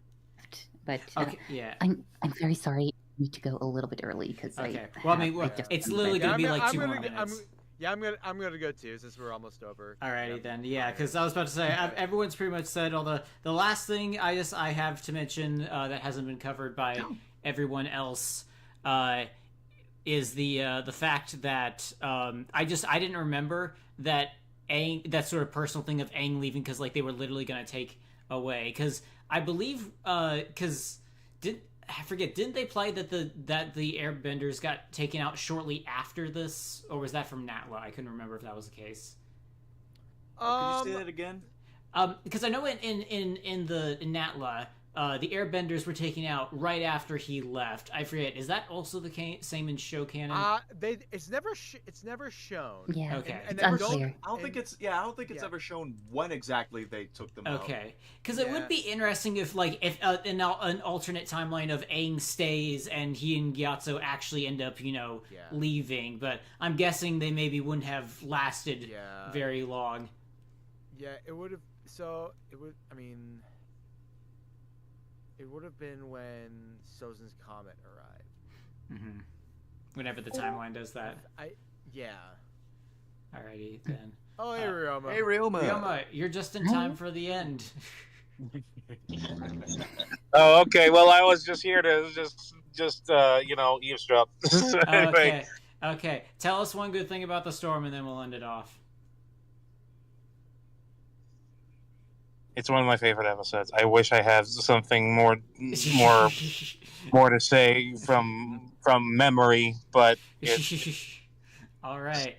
Storm good. Also the old couple good. I think it's funny because like the old man probably says like the most out of line stuff, like actually accusing a 10-year-old kid of failing the world, but then also he then says all the funniest lines as well. Yeah. So yeah. Very, very, very, very good side character. Alrighty then. If we have all said our pieces. Avatar Wiki says soon after Avatar Aang ran away from the Southern Air Temple and disappeared for 100 years, the comet flew near the planet's orbit. Doesn't specify how soon. Okay. Yeah. Doesn't. But yeah. We don't know exactly when. Like we know it was shortly after Aang ran away, but that could be from an hour to a month, or even longer or shorter. We don't know. Probably not more than a few years after that, but anywhere in that time frame. Yeah. Alrighty then. Well, saying goodbye to chat. Lots of multi-power. Bye he says bye everyone. It was the first stream. Can't wait for the next Dishonored stream with Zuko and Azula. Ooh, alrighty then. Yeah, because that'll be tomorrow. Yeah. Zuko will continue playing through Dishonored with Azula at his side. Alrighty. Good night. Good night. Good night to all of you lovely people that joined. Good night to all of the lovely people watching and listening. Good night to you all. Good night. So thanks for hanging out and for sharing your opinions and for putting up with my occasional rambling. It's been lovely. Thank you. Ramblings here. All right. Bye, everyone. Goodbye.